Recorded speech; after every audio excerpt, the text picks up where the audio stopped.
The story opens with Cross wanting to speak to Aga.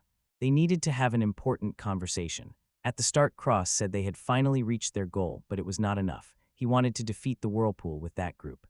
Aga said it sounded great and that everyone was much stronger now. Cross felt deeply sad and started thinking about how to reorganize the group. On this matter, some people would not suit such an important mission because they would hinder the others. There is no doubt they have some good qualities, and he asked whether Ago was following everything, which Ago clearly was. He knew the whole situation, but Cross was crying and asked Ega to leave the group. We went back 6 years to when Cross approached Ega and asked him to form a team and become the best adventurers at the Magic Academy. Ega wondered when he had earned the honor of being recruited by royalty like that. Cross told him to consider whether this life would be boring, and Ega agreed to join. They explored the world, fought and defeated enemies, made new friends, and reached new goals, and Cross hated living under such strict rules. Aniga laughed at the situation. Cross asks what was going on. Iga was only pretending to laugh at him. At that time, he shared the same dream and did not care about nobility, duty, loyalty, or other strict rules. He wanted the freedom to do as he pleased while still getting paid every month, to develop without being controlled or forbidden, and to be respected, successful, and well-known rather than called a coward.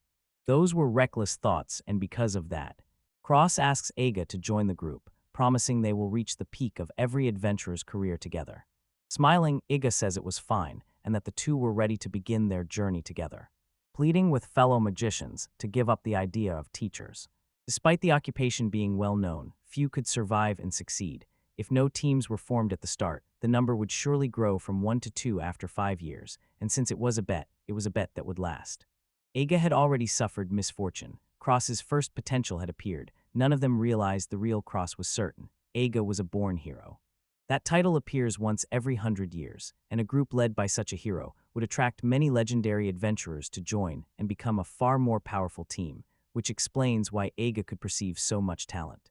The other card in the ability caused it. From the present eye of a goddess, there he saw that Cross was meant to be a hero.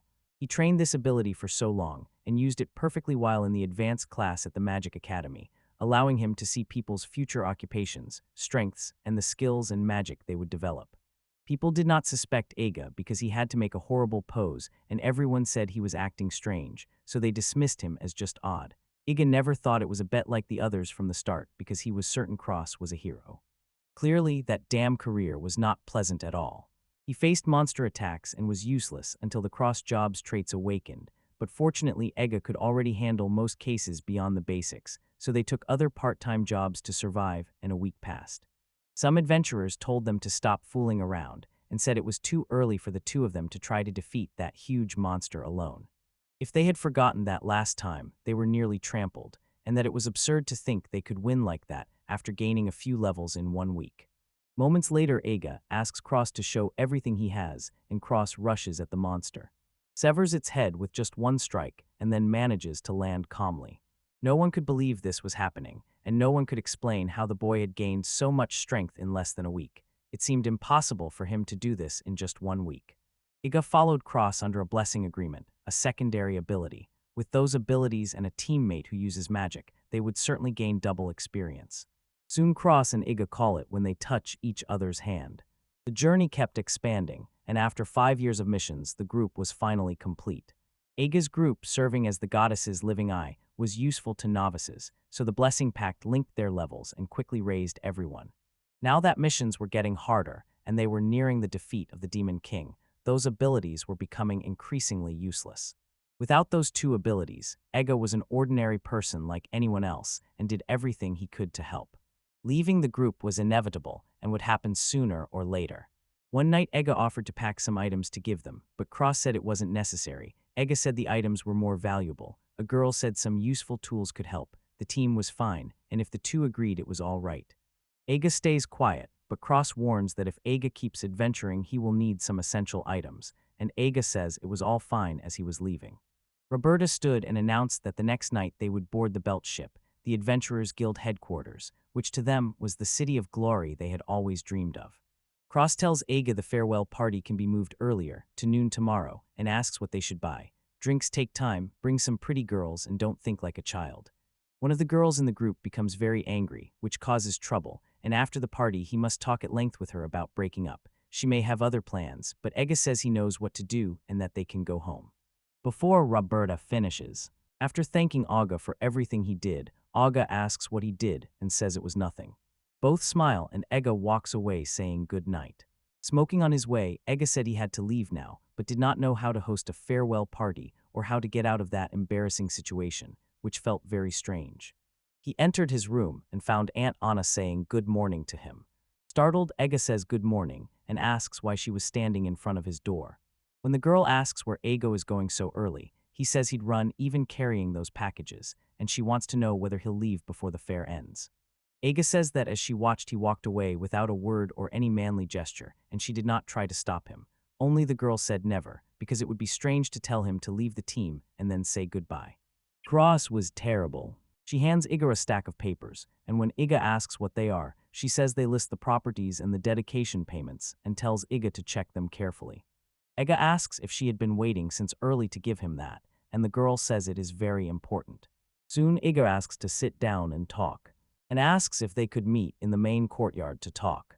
Then they sit there. Iga asks where he should start and asks the girl what they plan to do, but she says it's none of his business, so he apologizes and says he is no longer a member of the team. Only the girl ends up embarrassed, standing and saying it was not what she meant because they must separate, and she could not tell anyone about her intentions. Ega asked her to speak quietly because everyone in the building was asleep. She turns to Ega and sees him stamping everything. She asks what his plan is after he leaves. They plan to meet another group, talk, and then continue the journey. The girl says Aga is not right for that job. Those skills are incredibly impressive. Thanks to Aga's help, they improved a lot, and as a group member, she was very grateful for everything he did, which Aga shamelessly says at the end. His skills had reached their limit. Aga says if he doesn't try to improve, he will never know if he really achieved it. Deep down, he knew the girl was right, and his skills had reached their limit, a fact he understood better than anyone. At 27, he had rare, genuine potential, if he could join another group and use his skills to help them grow stronger. Leave, keep running in that deadly cycle, and then carefully build a new structure on top of them. Aga had reached the end of the line. She became sad. Admitting it might seem strange, she promised to take on his responsibilities from now on so he could have the life he always wanted. Just that he should take it soon. He asks what it was, learns it is a territory of 2,500 acres, and finds the adventure payment is not his only goal, so they soon ask about him being a lord. The ego suddenly got lost in a port. At first he had no idea what to do, and when they suddenly asked him to be lord of a land, he did not know where to begin. Soon someone appeared and said they had finally found the protagonist. A girl, accompanied by a man, said that Aga had just been expelled from the group, and then asked if everything was all right. He had left the group without saying goodbye to Cross, claiming he had wanted to give Aga a memorable farewell party, but had not told Cross any of that, and the group certainly would not approve. Both of them were also members of the group, but appearances were misleading. Envied by every group, she was a highly skilled healer, and Deli served as the group's vanguard, staying quietly behind Ama when he did not need to fight. She soon said it made sense to expel useless people like Aga, and she pressed him about his question on how many times he had not been a burden to the group and whether he had ever stopped to count. Aga falls silent, says he owes staying in the group to Cross and the girl, and asks whether he feels guilty about everything that happened. Deli holds the girl, tells her to stop, and the girl soon looks back, trying to pull free. Ega asks whether that was all she had to say, since the ship had already arrived, but she soon adds more. They came to see that magnificent ship, the sacred land of all adventurers. Soon she says they will see each other sometime. Boarding the ship, Ega watches it pull away from the port, and the growing distance hurts him more and more. While walking, Ega bumps into someone who quickly looks back. Ega was asked to wear a necklace to ease seasickness, and he looked back and promised to return it when he felt better, but the merchant would not accept that. He throws his suitcase on the ground and opens it, causing everything to spill out. He throws his items on the ground for people to see, calls to adventurers and the crowd that the journey is essential, says the necklace is a health remedy Aga, one of the 5 miracles, would love but he plans to use it himself, and people come closer asking if Aga is a hero of the famous 5 miracles team and eager to buy something. The merchant begins making a lot of money. Ega asks how he could dare to use Cross's entire team as advertising. They decided to call themselves the 5 miracles. People usually think the 5 miracles were only those who were there, but the 5th member was actually a boy, a prodigy among the greatest attack mages. In short, Ega was not a miracle. The merchant says that if Ega had not made that speech, no one would have bought his goods, and that is how a good merchant works. Apologizing for exploiting Ega's past fame as an ex of some kind, Galcius introduces himself as a merchant who was once saved by the 5 miracles. Ega feels she recognizes him, though it's only a feeling, and he asks where she is going now and whether she is on a new mission to tell more. Ega says he's just on a sightseeing tour. The merchant doubts people have abandoned him and asks where the girl was. Ego replies that maybe she is with Cross. When the merchant asked why Ega had been sent out, the protagonist became angry because the merchant had been too harsh.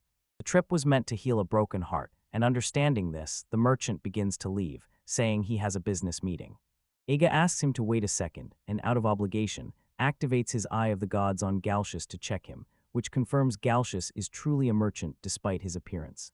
In fact, many people were in the jobs they were meant for, but expectations often differed from reality. For example, someone skilled at fishing could end up a lumberjack, and someone meant to be a player might only work at the church. Galcius could be a good ally if Ega can manage the territory. Soon he asks Ega to share feelings, then says he has no time and must go, explaining he is just going to take a tour, and that is all.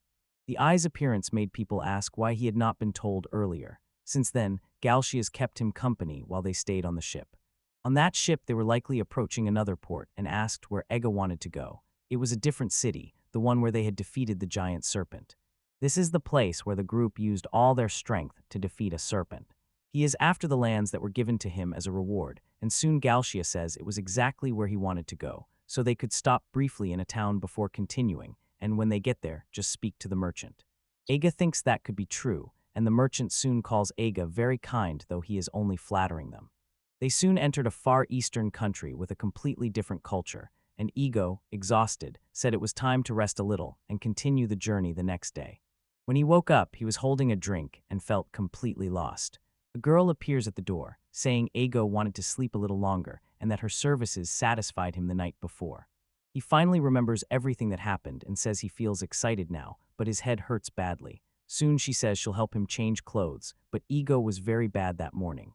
Using the Eye of the Gods, he discovers she is a healing sorceress, and soon he takes the bill, which is 50 million at the daily exchange rate. She soon says it stays at 50 million because the coins are the same, and Ega hesitates while the girls, as Galcius had said, explain the service and say he chose the best class, leaving Ega clearly irritated. He paid in cash and she thanked him for his generosity. Her service was incredible, but he spent half his money there. It takes 3 days to get to where Ega was going. Soon on another ship, Galcius appears and says it was a coincidence back then.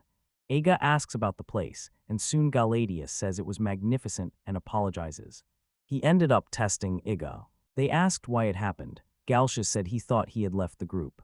Thinking of other matters, he pictured himself tired of adventuring and broken, the kind of man merchants would avoid. And when Galcius tested him at the lodging to see if he would spend millions without hesitation, it proved him wrong, and he apologized for what he had done. In the end, Ega holds himself. He said he was right and that he had been expelled from the group. By then, Ega had told Galcius everything that had happened, including that he would govern a territory, and Galcius, seeing the situation, says he always wanted to start a trade there.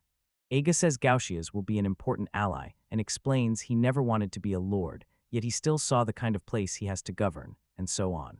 From now on, he has no ties to the other 5, so Galcius could consider becoming Ega's assistant. If he does not want company, he should stop at a port and mind his own business as usual, keeping a little distance. Ego passed Galcius without replying, and they didn't exchange any words afterward. Exactly as Ega expected, no longer part of a group, he became useless. After 3 days, Ega reached the ship he was supposed to reach. Animals had completely taken over the place, and everything was destroyed. Ega then asks whether that place was supposed to be a port. He can't imagine how it would work. According to the group's document, the territory starts at the next step. When Ega failed to step on the wood, his whole body began to fall. It was much worse than he had imagined, but now he owned the place. That port is in bad shape. Soon Galcius arrived and asked if Ega would want help. Ego holds back his tears. Soon she takes Galcius' hand. Galcius says becoming a feudal lord after being an adventurer would be cool. He soon wonders what they can do but needs time to adjust, and Ega thanks them for everything, though she gets Galcius' name wrong, which irritates the boy. He says getting a name wrong is a serious merchant taboo, and it reminds him that Galcius thinks he should leave and never return, and now they are taking their first steps toward Ega's land. Ega's area is on the far eastern edge of the country, and, according to available information, has 7 villages with a total of 2,500 people. He went there to find where he could govern the land, but Ega arrived there 2 hours ago. He has only seen one person. Galcia arrived startled and told Ega that something was happening, then asked me why he was scared if he had seen a place with residents. It was actually a monstrous being. Galcius asks Ega for help and they both start running. Types are defined by eye color, and those with red eyes in San Andreas are more dangerous. Galcia says they will lose their lives now. Ega prepares and uses magic to defeat the wasps once and for all. Galadius is taken aback. He soon says it was incredible because he can cast a huge spell that is really just a simple offensive fire spell. All offensive fire spells share the same name, but to be honest, Ega could never understand how to acquire intermediate or stronger ones. No matter how hard he tried, his magical abilities are embarrassingly mediocre, with a few rare exceptions. The monsters disappeared. Galcius grew very excited. They were just bees, so his victory was nothing more than a coward's win. They laugh and soon Galcius asks if something is wrong, but it's nothing. Someday he might be able to defeat a monster like that. Ega, called Blessing Chords on Galcius, will now gain double experience after each battle. Although Galcius is only a temporary companion, the court continues to work and hopes it will have the intended effect. Unfortunately, the ability's range was very wide, so Ega did his best as always, and although Court of the Pension was very useful, he had reached his limit and the thought kept returning to him. She might be right. After a short walk, Galcius notices something different, a building ahead that looks more like a tent but is clearly a house. An old lady comes out, and Galcia approaches Grandma to say they are traveling and that it was his first time in a place like that. They soon decide they mean no harm and ask if she knows of a small nearby village, and the woman grows sad and asks why travelers were in the area, while Ega begins to think they picked a foolish place to visit, but after they explain everything to her, she finally agrees. They arrived at the village, and soon Ega asked if she lived there, and she said yes. A giant monster had taken her neighbors, friends, and her son, and now she lives each day without purpose. Ega apologized while Galcius cried, telling her not to be sad and that there is still hope even in the hardest times. In the end, the woman says she is not weak and proves it as she passes through difficult places. Ega felt strange because his grandmother was right, and he was sure she was far more special than others assumed, since her supposed role was to be idle, and one should never judge a book by its cover. Then it begins to rain. Even after many hours, they were still walking. Ega couldn't breathe properly and thought he would be exhausted and forced to rely on his own strength. If he told his grandma he was an adventurer, she would laugh at him, like Cross's team. Ego would have wondered where that place was outside the glorious city, where the twin princesses were seen everywhere. After they tripped and Galcius asked if Ega was okay, he sighed, held himself, and kept wondering why he had stopped, and later weak monsters hiding in the shadows like rats left him exhausted and nearly dead from exploring the mountain, even though he could have had a glorious life. He rose to become an outstanding adventurer, winning admiration and becoming everyone's hope. He returned to the main city to celebrate his victory with his companions, having completed all level 5 missions and slain the level 5 demons, but Egon knew it was time to face reality, and soon the lady said they had finally arrived. After I went to take a close look at the mountain top, he studied a sunlit spot, and for a moment there was silence while Iga watched the people below. The woman says a large group of monsters moved west recently, so the villages had no choice but to move south, hundreds. In fact, there must be thousands of them, and Ega asks what the people were doing. They are putting up a barricade. He must be careful around the strong current. Ega started farming and must check not only the soil, but also manage water resources, which will likely be the biggest problem the area faces now. People did everything to survive, cutting firewood and tending crops, a beautiful scene not created by nature or people alone. Ega had never considered how he would govern that territory. That territory is shaped by how people interact with nature. Now that land felt alive to him. Then he uses his magic. From now on, he will be a lord. Watching closely, Galcius asks whether Iga will become an adventurer, and Iga says he's not leaving that place. He has a special mission to carry out on that land. He will make that territory a place no demon, however strong, would dare to enter. Galcius asked about the residents, and there was no need to worry if he had forgotten his earlier ability.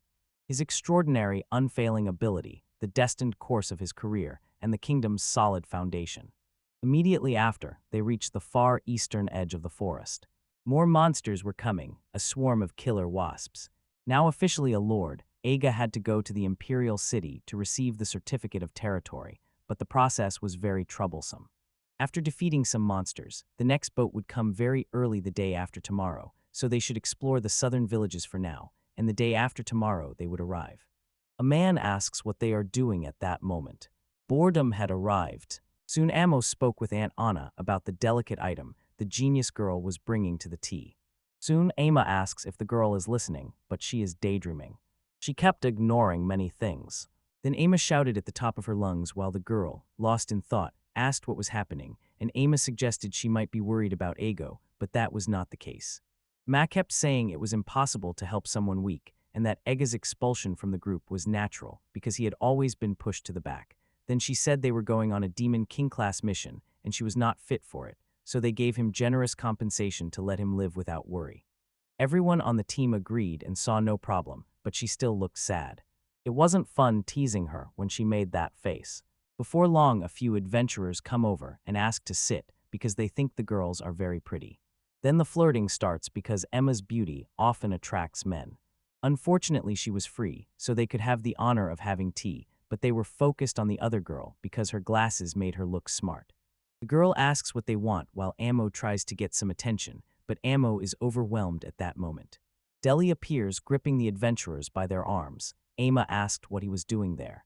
Deli says he thinks she is the prettiest, and the girl thanks him, but she does not feel happy when that boy praises her. When the adventurers asked to leave, everyone became excited. Roberta shows up and asks if those men wanted anything from her group, but it was nothing.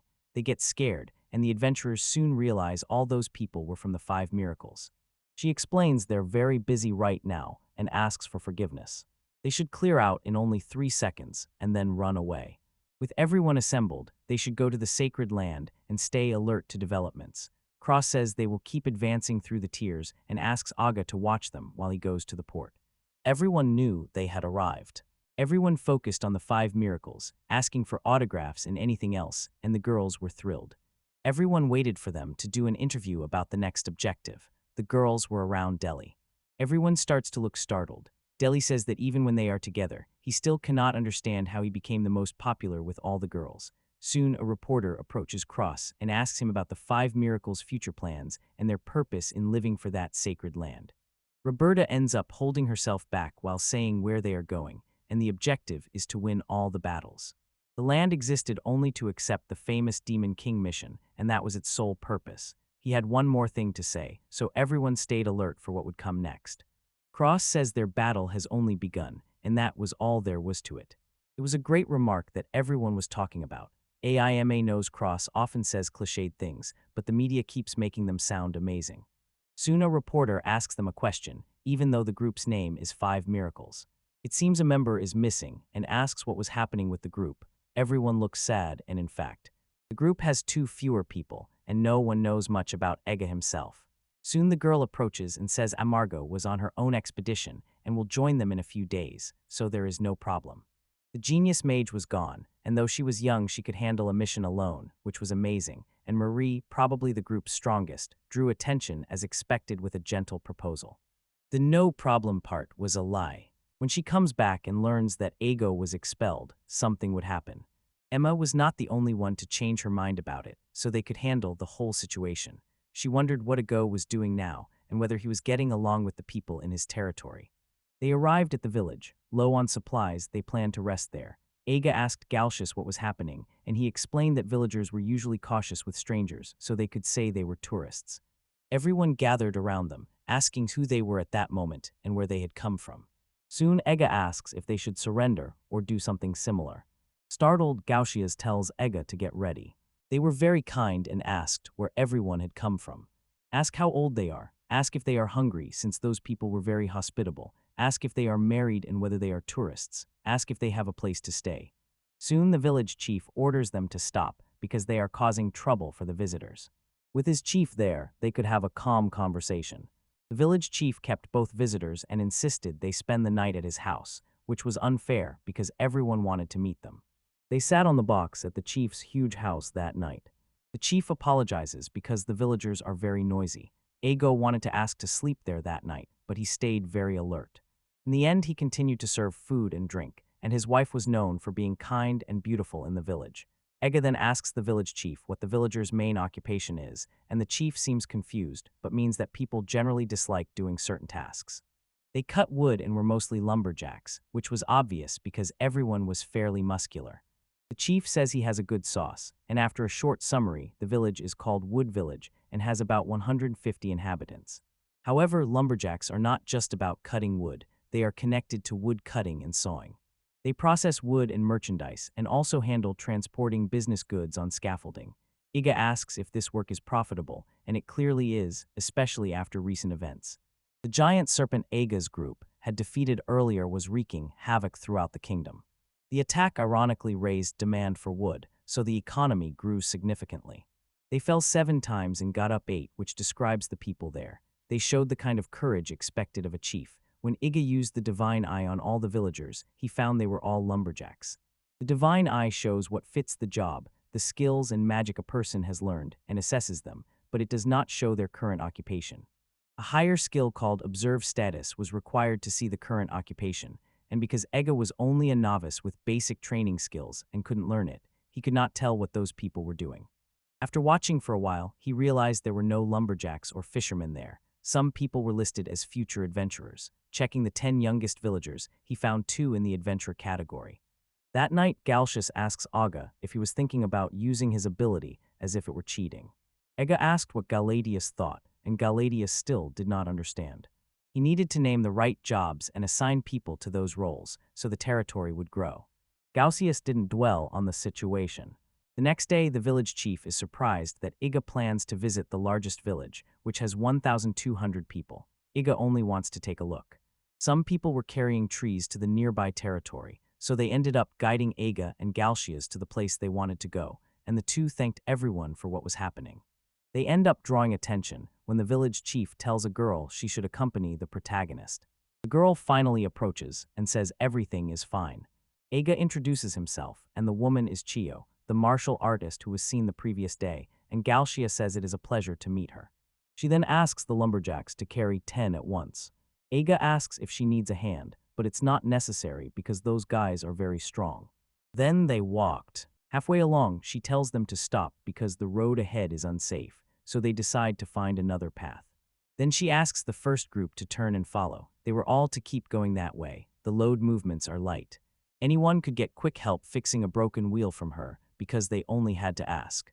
Startled, they got stuck in the mud, but there was no need to worry because everyone could push together. Iga will also help because it was necessary, so she will help after doing a lot of cleaning. Chio was an amazing, very young girl who explains she has been doing this since childhood, and Iga soon asks if she is a transport leader hauling the logs because the chief said she was a good leader. Finally, the chief cooked a meal for both of them. Iga asked what it was, and Galcia was hungry. After delivering the food, she says the rice was grown in their village. After a while, they started eating. The rice was delicious and the water was too. Iga starts eating and becomes excited by what is happening. When told she had grown up in a beautiful place, Chio blushes and becomes excited. They soon reach the largest village, and Iga apologizes to Chio for asking her to guide them, but Chio says it's no problem because she had just finished a delivery there. Galcius noticed the same problem repeatedly because the village seemed strangely quiet. Soon he wonders if the people there don't show themselves the way they did in the old village. In fact, the people of that larger village hate what is different. Children were there. Galcius approaches her and tries to talk, saying he has chocolate and many toys with him. Chio keeps asking Galci not to come near them. Soon the children run to all their mothers. They run into the house while everyone watches from the windows, the doorways, and even the corners of the house. Galcia says this kind of thing couldn't happen, and Iga realizes to his surprise that he likes children. Chio explains that unlike in the village, the people there do not like strangers, and she is not welcome. Foreigners are viewed even less favorably, so they seem more shy than cautious. Soon, Iga tells Galcius that last night he talked about people and their destined jobs, meaning if someone is a lumberjack, they go straight there. One Chio cannot understand how someone would show up there. Because of how they are, villagers will have difficulty adjusting. In the others, Galcius says he understands Iga's meaning, that forcing people to follow their taught occupations will not develop the territory, and that was exactly what he meant. To create the world's strongest group, they would in theory need the 10 best swordsmen, the 10 best mages, and the 10 best healers. That would give them the 100 strongest of their own classes and should work. In reality, it's not that simple. The issue is whether they will work together. If they do not, forcing them is pointless. For a territory, this was even more complicated, since forming a group of 5 or 10 was already hard, and IGA had to gather 2,500 people. Treating people only by rigid metrics made failure inevitable. Development brings together agriculture and silver culture. These are each person's best skills. Balance was essential. This would not be an easy path, and Iga knew it. Chio couldn't follow their conversation and couldn't say she disliked anything in her territory, since it was empty and dull compared to the city, but Ega felt the opposite. That place was fascinating, and he really wants to live there. Soon she brightens and asks if he really means it, and Ega says yes, promising that the next time he comes to that place, he will build a house and will ask Chio to bring wood right away when the time comes. She says it was a promise. He said goodbye to Chio, and they headed toward the imperial city. Still, it was cold. Ega missed the bed from the day before, did not like sleeping outside, and wanted a hot meal. Galshia says he's very noisy, and Ego wanted to live comfortably as soon as possible. The next day he arrives at the port of another city, and Aga asks about rewriting the territory certificate. Galshias ends up asking whether he really needs his help, and Aga asks why that moment would happen then. Galshias was keen to meet his business partners, greet them, and as a merchant preferred the more imperial city, so Aga should go to the imperial city alone.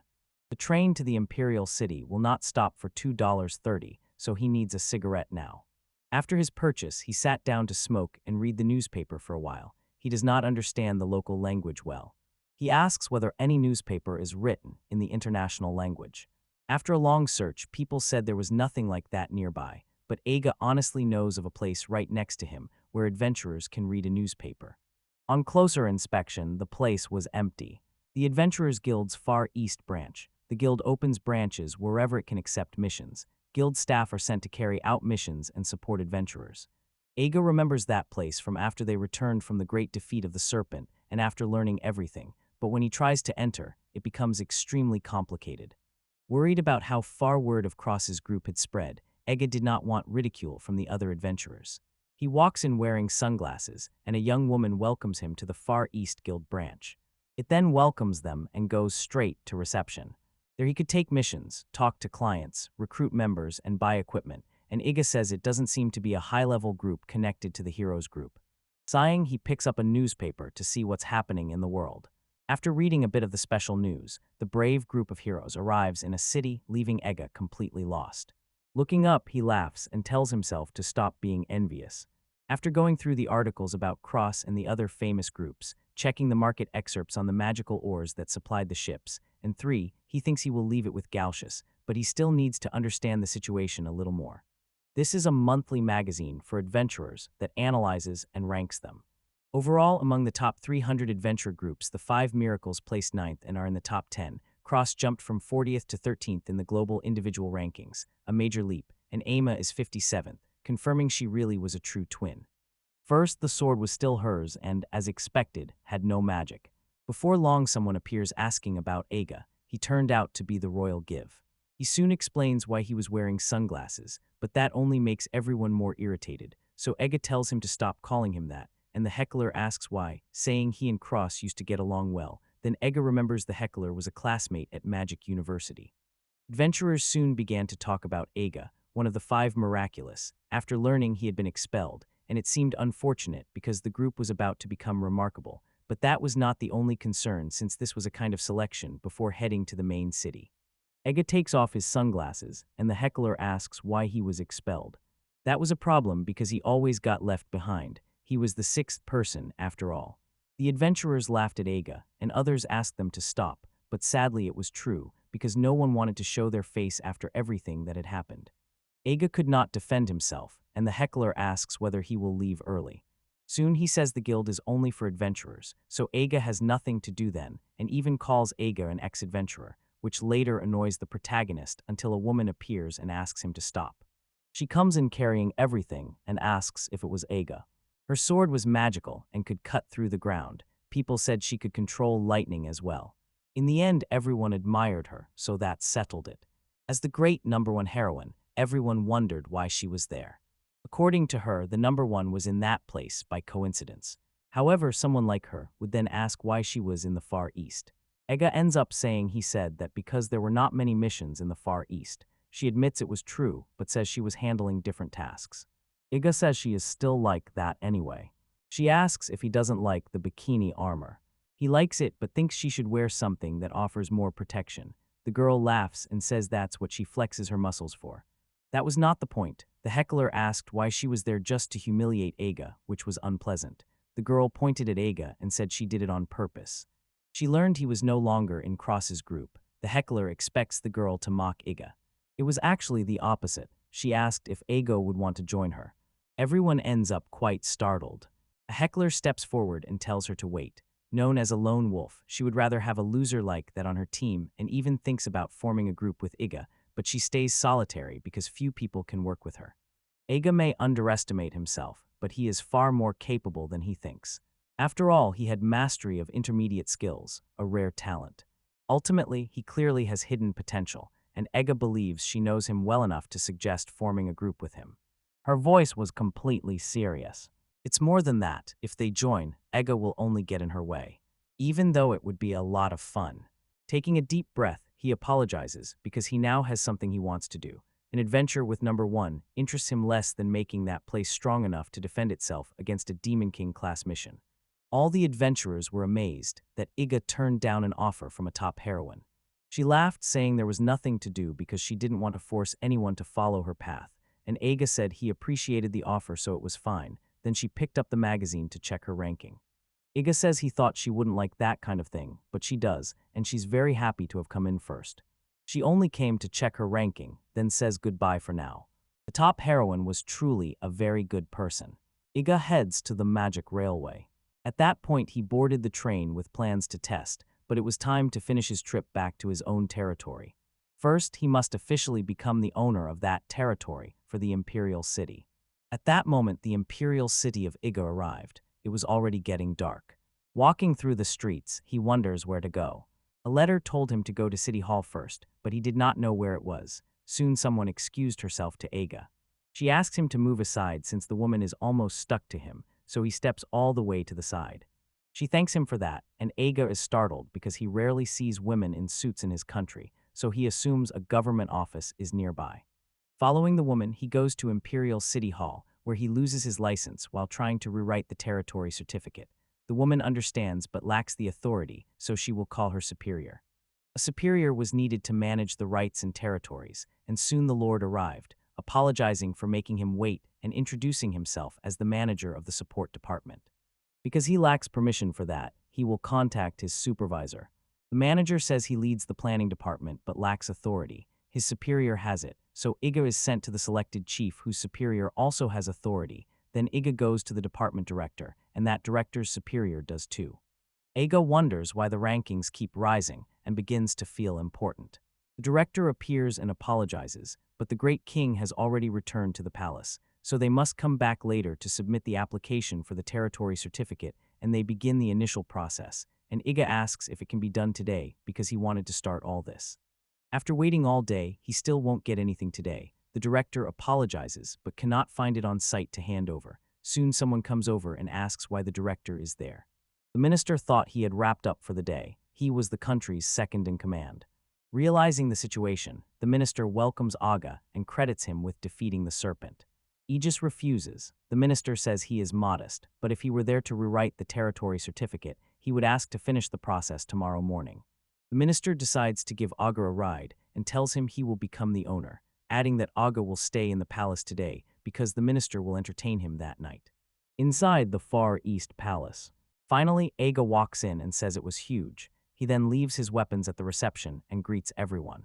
The food was wonderful and the minister was very generous. Aga spoke with him while they ate and drank, and after seeing how he handled the city center problem, Aga thought the minister was well prepared and friendly.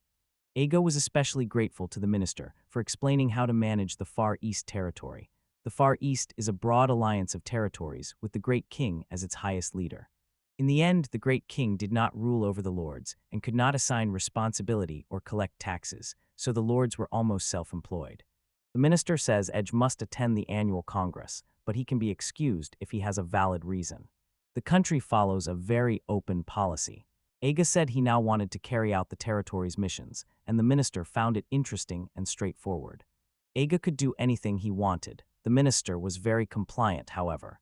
Any sign of rebellion would bring immediate retaliation, and Ega clearly did not want that to happen. His goal is to strengthen his territory so it can defeat monsters on its own. Since this is his first time, he does not know how to communicate with his people. The minister commented on that and said they would use public news. Ega wonders whether everyone in the Far East can read. The language is mainly taught by local priests. Only 10 or 29% can write, though most are able to, and she keeps thinking about it. He cannot read or write the Far Eastern language, which hurts his ability to govern, so the minister is left deep in thought. He could take one of the secretaries into the city, and Ega asks what that would be like. The next day, the certificate was changed from the 5 miraculous to Ega's name. To symbolize its lordship, the great river gave a bronze sword, and at that moment it became the owner of the kingdom. The minister approached Ega and told him he had looked very dignified before the great king. Ega had not expected that because he had been very nervous. The minister says it was right for him to rest at his own home before returning. The minister's residence was in a Western style. It was a beautiful place and he liked it a lot. The minister says Aga seems more at ease in that kind of setting, but Aga says it is so luxurious he feels nervous and soon asks why he was invited to his house. Soon a woman appears behind Aga and apologizes, so he throws himself backward with full force. The minister says the woman was his secretary. Igarashi finally introduces herself. Ega thinks it was the same woman from yesterday. She is very happy to be working with him, and Ega says he was also very happy to be working with her. Soon after, she asks the minister if she was the person he had mentioned the day before, and he confirms she was. Though young, she is excellent at her work and will be a great help to Aga. The minister says that if it was really all right, he has his own reasons for doing that kind of thing. He said Aga was a professional trainer, introduced excellent people to the minister, predicted they would become great in the future, and the minister believed him. Soon he asks if there is any problem, and Iga thinks he could not have the minister as an enemy. Besides, Igarashi also came from the city Iga owns. Soon after, she should help Ega gain more experience, and says it was all right. On the return train, Ega says it was his first time in first class. Igarashi appears beside him and says it's natural now that he owns the land. Her sense of personal space was non-existent. In the end, she was a very strange woman. But he was moving there. Ega asked whether she was really from that kingdom, and when she had arrived in the imperial city, and she said she had come for the imperial university. Soon Iga asks her age. She's 24. The awkward conversation suffocates her. Her expression never changes. Beautiful, her eyes turn sharp and frightening by the end. Maybe someone sent her to accompany Iga, but she refuses. After graduating from a good university and getting a good job, she would suddenly become the secretary of a nobody like him and be forced to return to her homeland. That was bad. When Ego looked with the divine eye, he became curious if she would be hard to approach. He realized she was listed as a bride. Soon she checks if there is a problem, and Ega wants to know what kind of job it was. Strange new allies meant it was time to strengthen his territory, which he could hardly wait for. After Galadius asks who the woman was, Ega is called to explain. In the end, Ega introduced her and the new companion. Galcius knew that, but when he tried to say hi, she wouldn't shake his hand. At meals, she was completely silent, and during card games, she quietly stayed in second place. She also thinks she was hopeless in the end. She remained completely serious. Galcia thought she was a very strange woman and disliked her. Soon she walks up to Ega and he asks what was happening. She says they arrived in the city. Ega says he needs to renovate the place soon because the hole from last time is still there. Galcius asks if they can't camp anywhere now, and since a woman is with them, the family must be nearby, so it's time to look for them. In the end, only Igarashi spoke and apologized, and Ega thought it would be wrong for us to interfere in her personal life. Things got complicated, and Yiga said she could not feel comfortable being with them. She said it was fine, so they could camp outside the whole time. But Igarashi says that wasn't right. That territory is his. Sleeping outside was not possible. As the new owner of the place, he should think more about his position. Soon she apologizes for losing his composure. They begin walking around the nearby sanctuary. For now, that will be how he moves. They had to move forward then, but he soon wondered whether she had truly been that angry as she climbed the stairs so calmly, leaving him unsure what to do. The two boys stayed in slippers because it reminded them of the Lady of the Mountain. Soon Igarashi says they are there. Eiga becomes excited. As they approach the temple, the lord there mentions a young maiden nearby. Igarashi soon introduces herself, and the lord is pleased. Now she says she has become a beautiful woman and should be the new owner of that place. He explains that the sanctuary's priest has been from his family for 2 generations, but the girl ended up acting very strange. The priest asks whether her son will be back soon and whether he should call him to commit them, but she tells him not to call. Soon after, the boy appears right behind them to explain why Igarashi was there. They are important visitors because she is the assistant to the land's new owner. Confused, the boy listens as Iga introduces himself, and soon he understands the situation. In the end, he was fired. Insisting she was not fired, the girl volunteered to guide Iga in the end when the minister was recruiting, and she did not mind that, but when she asked the boy to stay away, he did not move. He has just returned from the dam construction site. Eiga asks if it is the river near the village, and the priest says his son leads the deconstruction team and that the work was amazing. The boy says it was not that amazing. Eiga says it was a great construction and believes they needed an excellent leader, and I guarantee it was when the rice fields needed repair and the work remains today. Igarashi gets angry when she sees her cousin being praised like that and confronts Eiga, saying he keeps throwing a crustacean around. The boy says that happened when he was a child. Igarashi also says he broke the head off a statue, and the priest learns that at that time the boy also accuses Igarashi, saying she wet the bed until she was 12. Galshias recoils in disgust, and Igarashi holds Eiga, saying she would never do that kind of thing. Then Eiga sits and says it happened only once, and they all end up laughing a lot. At that moment, the boy already knew Eiga was an adventurer, but he believed such people could not meet their own expectations, and Eiga asks why that is. Those people don't care about the issue as a whole. If things were orderly, they would have nothing to do, and that was true. If Putin fought Galadius would not be able to complete his missions, but Eiga says they did not understand. Start training by making everyone want to take part. In short, the motivation to fight is like building a dam. There are 7 villages in that territory, and each village sustains itself in its own way, but when they face a common problem with the river's flow, they must join forces to build a dam. If they can explain management in simple terms, so people see the reason to fight is really to solve shared problems across territories, it becomes a common cause, and everyone will be equally motivated. The boy understands this and thinks Eiga may be right, but asks if there is a way to do that. He agrees the monsters living on the west side should be eliminated. Everyone knows the south side of the mountain is dangerous because of monsters to the east and west, so if those monsters are eliminated, people could live there in peace. This will make it possible to create new structures, since many people are unhappy with the current situation, and he is confident there is strong motivation in those areas. The boy says most people can't fight, so they can't beat those monsters, which is why Eiga specializes in training. The low-level monsters in the West will gain double experience later, and out of 2,500 people, they could train about 150. Eiga will show him all the skills he learned in the miraculous group, and then they will soon be able to fight.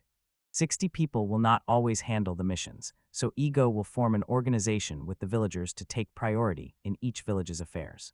For example, the people of that town are almost all farmers, so many are absent during the harvest, and when dam construction is delayed by land preparation, the people of the other kingdom can join, with dozens assigned solely to those missions to minimize the impact on industry, because if they neglect industry, they will not be strong in the long term.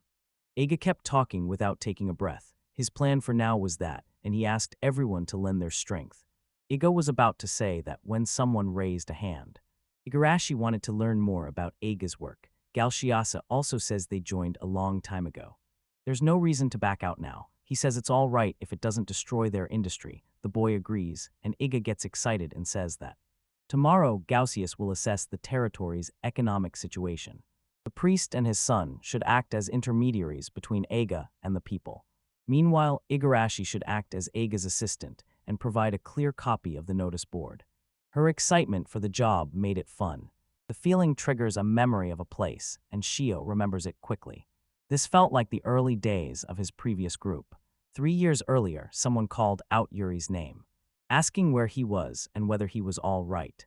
Number 1 asked him to answer quickly, but the boy remained silent. She then shouted to all the heirs. At present, Number 1 was in a city where it was almost impossible to remember things from years ago. She hadn't been asking about those 3 years, but that's what happened, and she ended up separated from her brother. I saw someone spot him by the port, but when she asked around, no one knew him, and people only wanted to know what the number one adventurer was doing there, so in any case it was crowded. They gathered around her, and she soon asked whether anyone had seen someone like her brother. Recently it had been exhausting, and she could not find anything useful. Finding Ager again was the only good thing, and she really needs that now. Anyway, life is not always good for everyone. She found good companions everywhere, but she paused to choose who she really wants to be with and to take a different path. This is serious, and her brother was in the same situation. Standing up, she says she can no longer postpone her missions because she is the number one swordswoman, and if she keeps traveling, someday she will find her brother and on a distant continent, a giant forest covers the land, and she ends up flying there. She thought the place the guild mentioned was a mission where she could easily help with some giant monsters. These monsters are 3 times bigger than normal and much stronger. Even intermediate-ranked adventurers struggled, and they sent a young recruit first who was still in training and did poorly.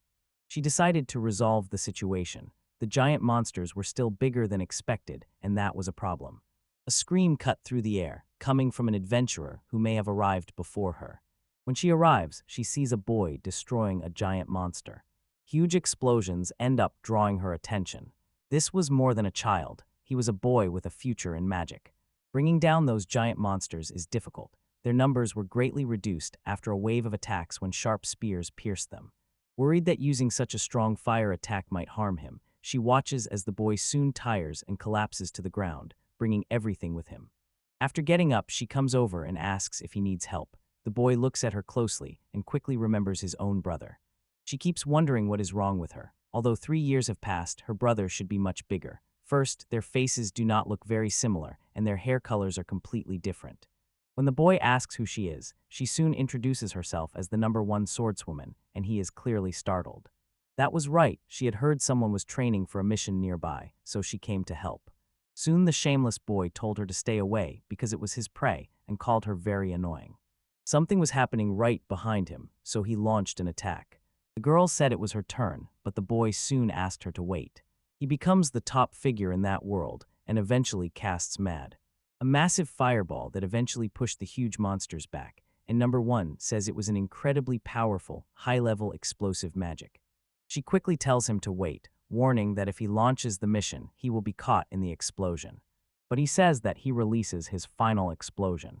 That creates a huge crater in the ground through the child at that distance. In the end, she takes him to a distant place to heal the child. They provided the needed help. Now he doesn't look like the young adventurer who judged me and annihilated the giant monster. He looks like a sleeping little girl. He soon wakes, caressing her belly, and number one asks whether the boy likes her belly so much.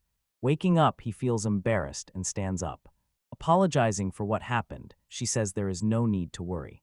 He was a boy of his age, so wearing bikini armor would not be strange, but that was not the case. They say goodbye because the boy says he needs to go back. She asks if he doesn't want to form a group with her. She agreed to keep leaking until then, and there is no going back. The boy apologizes, says he needs to go back to the teacher, and adds, he respects his teacher deeply. He's apologized, and there's no need to worry. Shortly after, someone asks if she is number one, and he will become number one later and let her join him on some missions. A cheeky boy, he had to go, so he said goodbye. She soon says one last small thing. He knows his name, even if not from the start, but he will never know who he really is, and if he becomes number one, he will not know if it is true. Then he declares he is a dangerous mage named Moriel Extreme. On his land, Iga thought Igarashi was very smart in everything she did, and Igarashi thanked him for that, while Iga did not know how to create a language for the Far West, so he thanked God and was glad to have her by his side, and Iga asked Igarashi to write the bulletin boards for him. Iga planned to put one in each village. The village chiefs would then know of Iga and understand his plans. Soon, someone caught Iga's attention. The priest's son's wife apologized for interrupting and explained that Iga had a delivery and the armaments had finally arrived. Iga had requested weapons and armor to equip the units he was organizing with the chiefs, and he soon asked the lady to help carry them to the room, but there was a problem. There were too many for the room, and Iga broke many in his excitement. Keeping all that with the priest's family wasn't an option, and he didn't know what to do. Igarashi then said Iga needed his own mansion. Owning the place, he needed a mansion, but he did not know how to build one.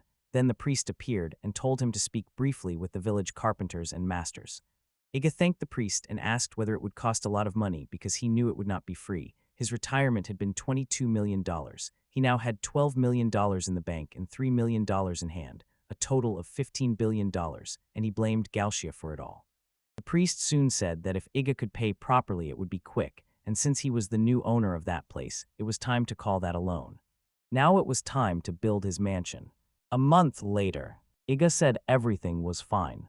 He chose to build the mansion in the island's south-central part for many reasons, one being that it was convenient to be close to the monsters' territory since they would soon be subdued. With the main construction still underway, Iga would come from time to check its progress. Also, part of the house was already built, and he thought that was incredible. Normally, he would go into that dojo just to lie on the floor and watch what was happening. Everything was quiet and he was pleased with it, but now he needed to put that construction to use. At that moment, someone arrived. Chio caught Ega's attention. After a long separation, she approached him. Her job was as a transport leader, and she supported herself through cultural work. Soon, Ega said that. It turned out she was carrying wood for his mansion. Chio was surprised to find the place was Ega's house. Ega had become the new leader of the realm. The bulletin boards announced him as the new owner, and she had read it too. Ega wanted everyone to work together to defeat the Western monsters and develop the country. Those boards were posted across the center of the 7 villages. Chio was glad she had been tricked like that. Ega apologized, and Chio soon read about his plan to eliminate the monsters. It turned out to be true. Ega said he wanted her to fight too, since she had the skill of a warrior. She protested that she couldn't do it, had no such talent, only knew how to teach and carry planks, and found fighting monsters too much for her. Most villagers would react the same if they were told they suddenly had a hidden talent, but no one would believe him. Even if they all acted together, Chio still would not do it under any circumstances, not even in her wildest dreams. Ega then said he had an amazing idea. He called her into the dojo and asked whether she knew the basics of awakening a talent. She only had to challenge herself to reveal her true form. Ega could help others awaken because that was one of his special abilities. He ended up using possession. That ability belonged only to shamans, and with the right permissions they could control souls for a limited time and distance. But Ega could only use an imitation rather than the high-level technique, which sent the soul in a straight line toward the target and could immediately awaken her hidden abilities, allowing her to reach intermediate levels depending on the situation. When Ega possessed someone with a warrior's talent like Chio, the body would memorize the martial styles it used. Then Ega's soul would leave her body and practice those skills on its own until prepared. The ability worked better than Ega expected. He had already used it to help everyone awaken their powers sooner. 2 drawbacks stood out. First, Iga could not help people stronger than himself, so he eventually became useless to them. Second, he had limitations while in the possession state. The target had to stay still, both people had to be in a calm place, and most importantly, the other person had to agree. People were afraid of possession and other ghostly things.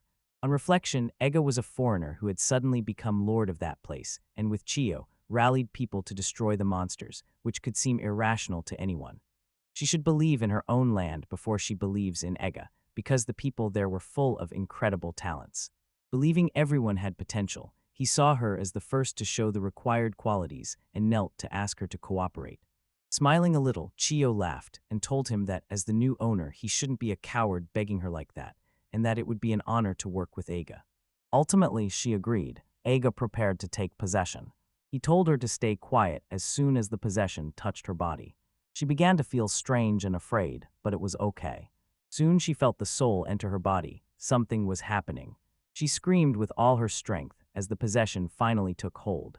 After she held on, they asked how she felt, and she found it hard to explain, so they rose slowly and she stood up. A woman's movement felt different because her heavy breasts and tight bandages made it hard to breathe. Chio could hear Ego's thoughts. She apologized for that and now needed to focus on how she felt. After throwing a few punches, she began memorizing. He asked her to try it herself. Her first shout felt awkward because she had to tighten her stomach, brace her elbows, lock her hips, and then punch. She started doing it repeatedly. That afternoon, after they grew tired, even though Iga said she had strong muscles, she still did not feel confident. It was time to test what she had learned that day. She set the dummies in front of her and practiced briefly. With a single punch, she destroyed them all. That made her very happy, saying she had at last done it. Then Ega said she needed to keep practicing.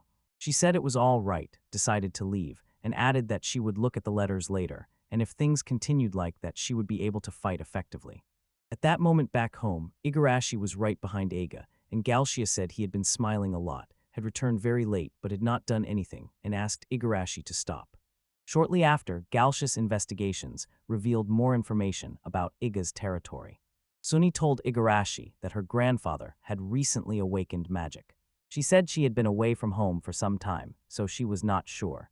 They went to the village to check in person. Igarashi's grandfather thanked them for caring for his granddaughter.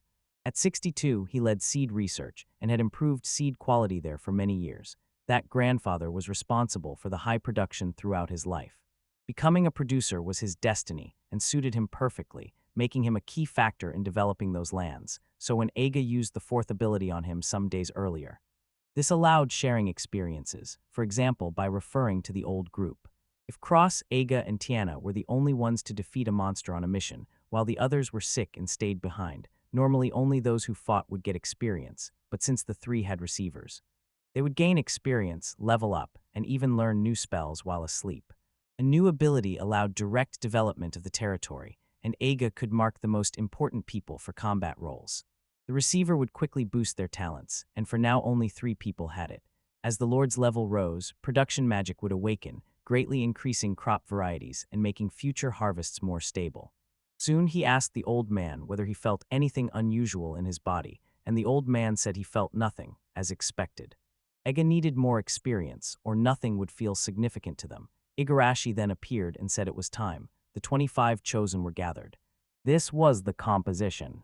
3 support mages, 3 healers, 10 attackers, 7 swordsmen, 2 archers, and 1 warrior. There was a reason they recruited so many attack mages. Being chosen did not make them equal in talent, so they planned to use magic fusion later to boost the group's firepower. Right now the main force relied on these people. The 7 vanguard swordsmen were. With help from the support mages, the 2 healers could eventually learn full healing while using items.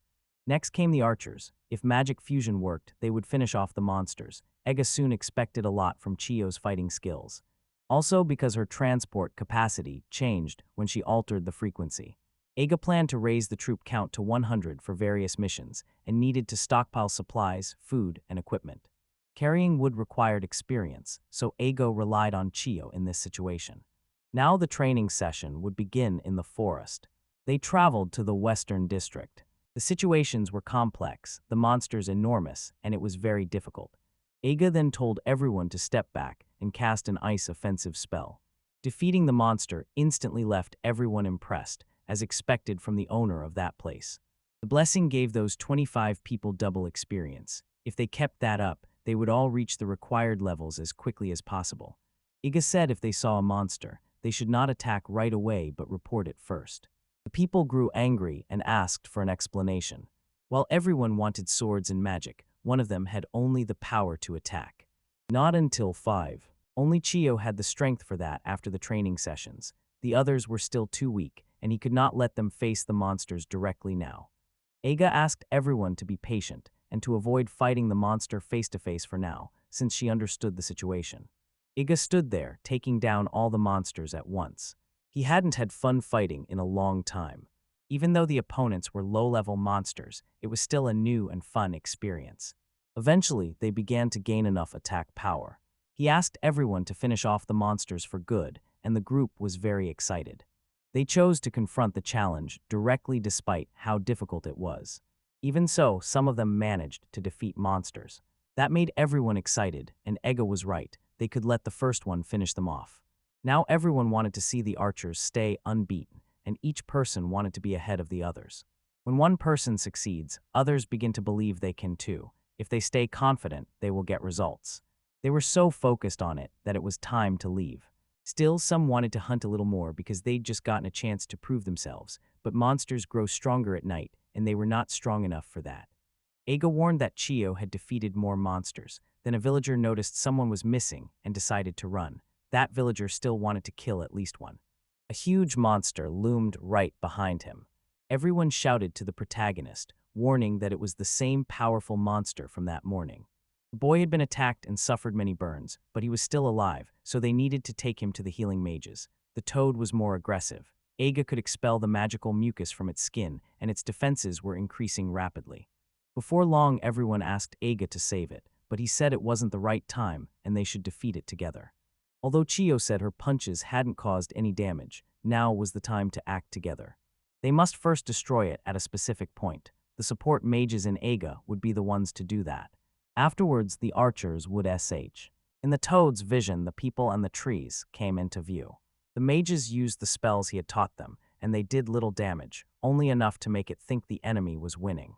At that point, it exposed its belly and could not expel mucus from it. Then the people went all in.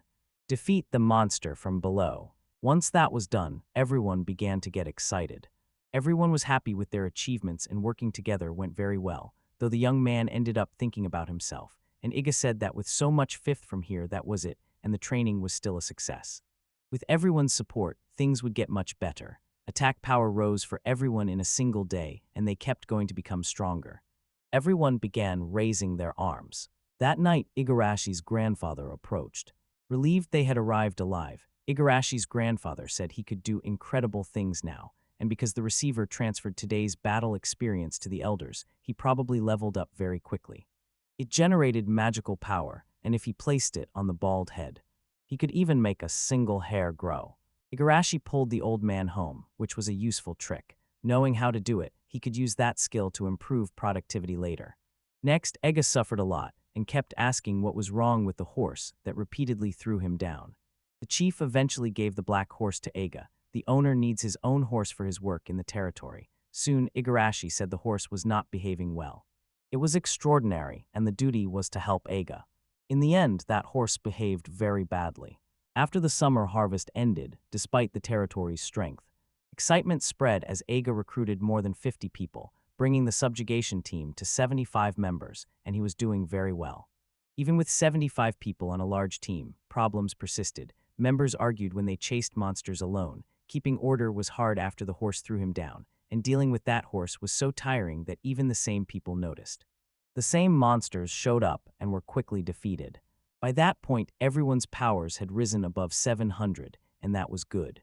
The archers' stats have risen to 800. The first 25 members are now very impressive, especially the support mages who have mastered several spells. A single person's attack power increases the whole group's defense, and with a larger team the spell becomes much stronger. The longer it lasts, the more effective it becomes. Chiyo had clearly grown the most, and comes up to Ega to ask if he is exhausted. Jira just left the rest to her. The attack power rose from 120 to 1,256. Today they intended to assess the situation in the western part of the territory, so they could become stronger than the Aegean. Heading to the lower western territory, they walked with an old woman who said it had been half a century since she last rode a horse with anyone, and that the three mountains are called Hanyama, Kanyama, and Matyama, the first having poor soil and being almost unproductive. Almost nothing can grow there. They arrive and notice a cave nearby. Wind blew out of it for an hour. Soon I asked the women if they know anything, but they only know a little, remembering a relative saying earlier not to go near the cave because it might collapse. So the cave had been there a long time, and Ega plans to go later to see what is happening. As they return, Galcius arrives and warns that a guest is nearby. The neighboring lord had sent a swordsman. Galcius says we met by chance while he inspected nearby towns, and it seems they needed help in the end. Ega asks why the lord said the short ones need his help, so sword. Ultimately, it was meant to help eliminate the giant monkeys living in their lands. Rumors about the city had recently reached the lord of the neighboring land, who planned to offer help. It was both a mission and a first expedition. Ega thought briefly and planned to change the answers in 2 days. The swordsman left, and soon they asked Galcius why he looked so pleased. Having a friendly relationship with the neighboring lord would be very useful. That was an attraction there. The neighboring lord's strength was in building embargoes, and shipbuilding was very important. When Ega connects the guild to the missions, he may need it again later. If a group of adventurers arrives on the island and finds out, it will be a huge mess, so they need to finish the mission first. It was certain, but the giant monkeys are hard to beat, and everyone had that in mind. Giant monkeys are a class of god monsters. A horde usually contains intermediate-class monkeys, so it made sense to call them medium monkeys. At our current pace, they will take at least a year, maybe longer. That had real power. If they accept that mission, people could be hurt and could even suffer losses. Immediately, Igarashi tells Ega to handle them himself. He did not know, however. A sudden realization hit him. Though weaker than the previous group, he was still a mid-level adventurer, and Igarashi wanted to point that out. Their first decision was that he should tell the neighboring lord and gather all the forces. A few days later, they traveled to the northern part of the territory. They reached the land of ships, where the population was 50,000 times that of Iga Island. When they reached the territory, the people welcomed them. They said the giant monkeys had been causing many problems, and that it was meant to lend power to Iga. There was a magnificent castle, a beautiful view, and docks that were works of art. Immediately after, he asked if they wanted to build a steamship, and they did. They failed to find the magical ore in their own land. This rare ore had magical powers and was used to obtain 3-inch steam visas that circulated through the imperial city. Losing their advanced ship technology was a shame. The next day they gathered, getting ready to fight the giant monkey. With the transport team arrived, Eiga would soon have their help, so it was time to prepare for battle. As mentioned before, it was their first expedition, so they needed to stay alert to everything that was happening. They kept their spirit active while people were talking there. Eiga asked everyone to respect him, but he still gets lost. He needs to think about some training points for the future, because he should be sure they had those earlier thoughts. This can't wait until someday. They must obey now because scaring them won't help them grow stronger. Basically, if they saw a giant monkey, they should warn Eiga before fighting it, and if they saw medium-sized monkeys, they should work together to deal with them, and now everyone was strong so perhaps they could let the boss handle it alone. But it couldn't happen. A monkey starts falling from the sky just behind him. After they got scared, the monkey screamed with all its might. It was a medium-sized monkey too. In the end, an order begins to appear. Eiga tells everyone to stay calm and get ready. Panic has set in after the surprise attacks, and on some days the monkeys seem to explode. Across the territories, there are 8 monkeys in all. The enemy's forces were scattered after they fled in every direction. It was meant to calm everyone, let them observe the situation, and then the group gathered in the middle of one. With 75 of them against 8, there is no reason to be afraid. They could easily finish one off by working together. After preparing, then they arrived with everything, and their striking expressions came with them. It was meant to show the fruits of hard work, but after a while everyone starts attacking. First, put magic on top of the monkeys. Then the swordsmen attacked and, in the end, the defenders were left guarding the stone the approaching monkeys had. The archers take the final shot. That was amazing teamwork. Everyone was saying that, if they kept this up, the battle would end soon. Iga's group now had to break away from the others and face the boss. Something was wrong. By the end, the horse stopped obeying Carlo's orders. He was there. Then the giant monkey appears. The giant monkey had already destroyed 3 villages and killed hundreds of people. It loomed like a moving giant mountain. Its arms crashed like tsunamis, destroying everything in their path, and its mouth fired a mysterious beam of searing heat that killed many soldiers. A giant monkey drew everyone's attention while Iga fought it. The final boss appeared and the horse panicked, slamming Iga hard to the ground, and the monkey stares straight at the horse, and when the horse runs away, the monkey chases it with everything it has. Everyone was in trouble over that situation. Eiga activates his accelerate ability. He's chasing them. Something felt wrong and the horse suddenly stopped. Everyone began asking what was wrong with it. Maybe it had a stomach ache. At that moment, a glance at the giant monkey's mouth made it clear it was releasing a powerful force. Ego was coming.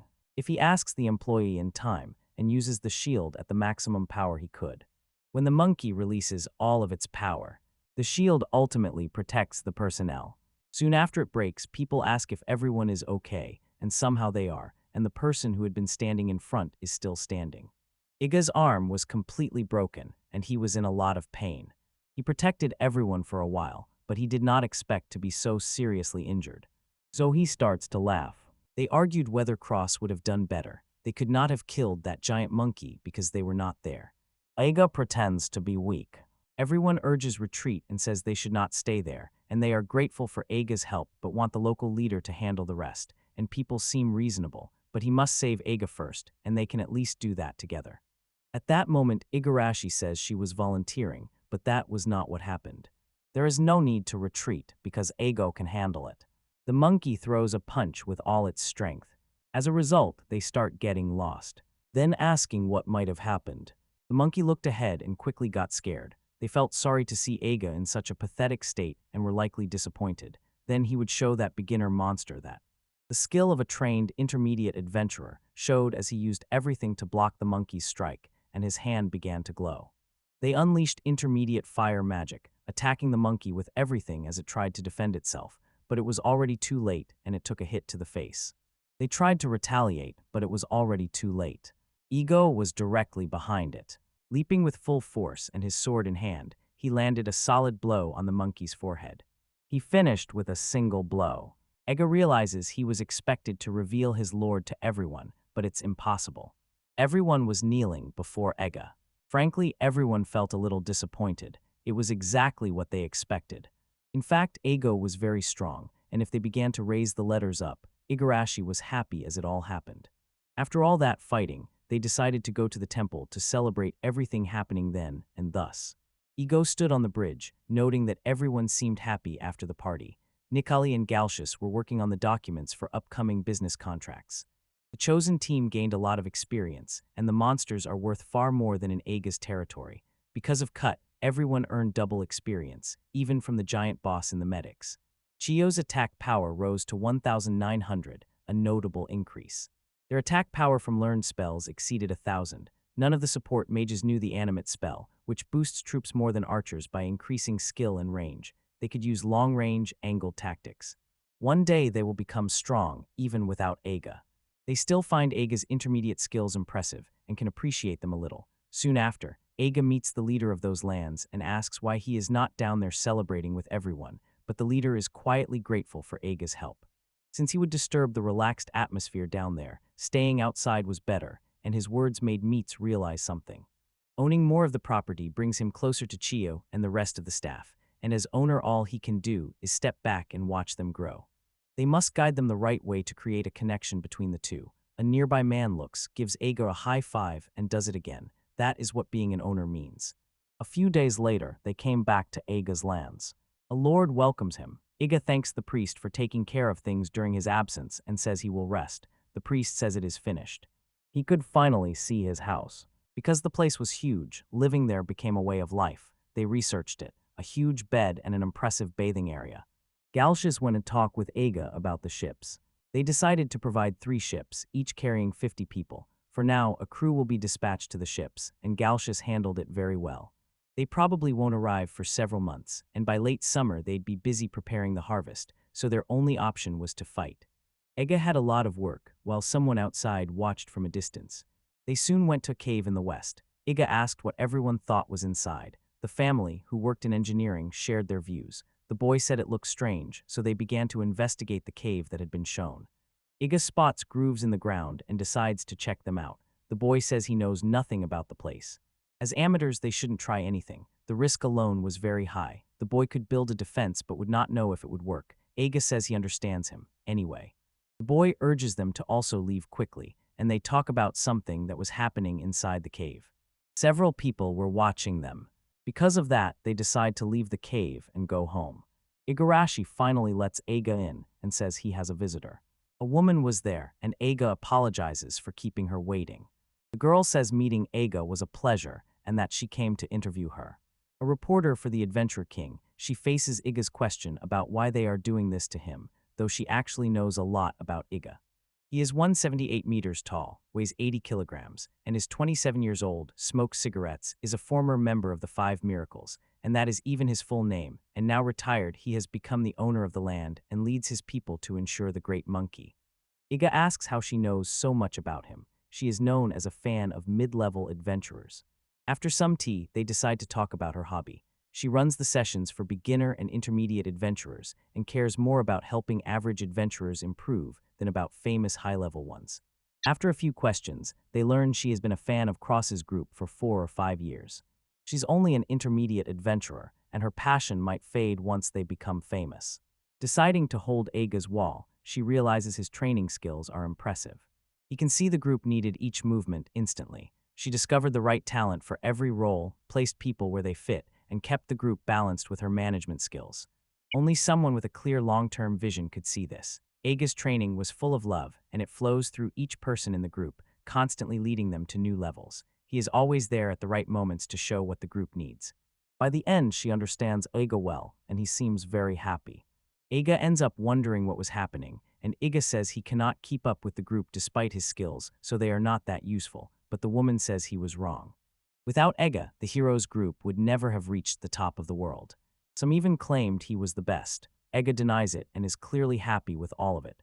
Higurashi approaches and says it's time. The woman asks if he has any other commitments, and he says he must explore the territory and handle other matters.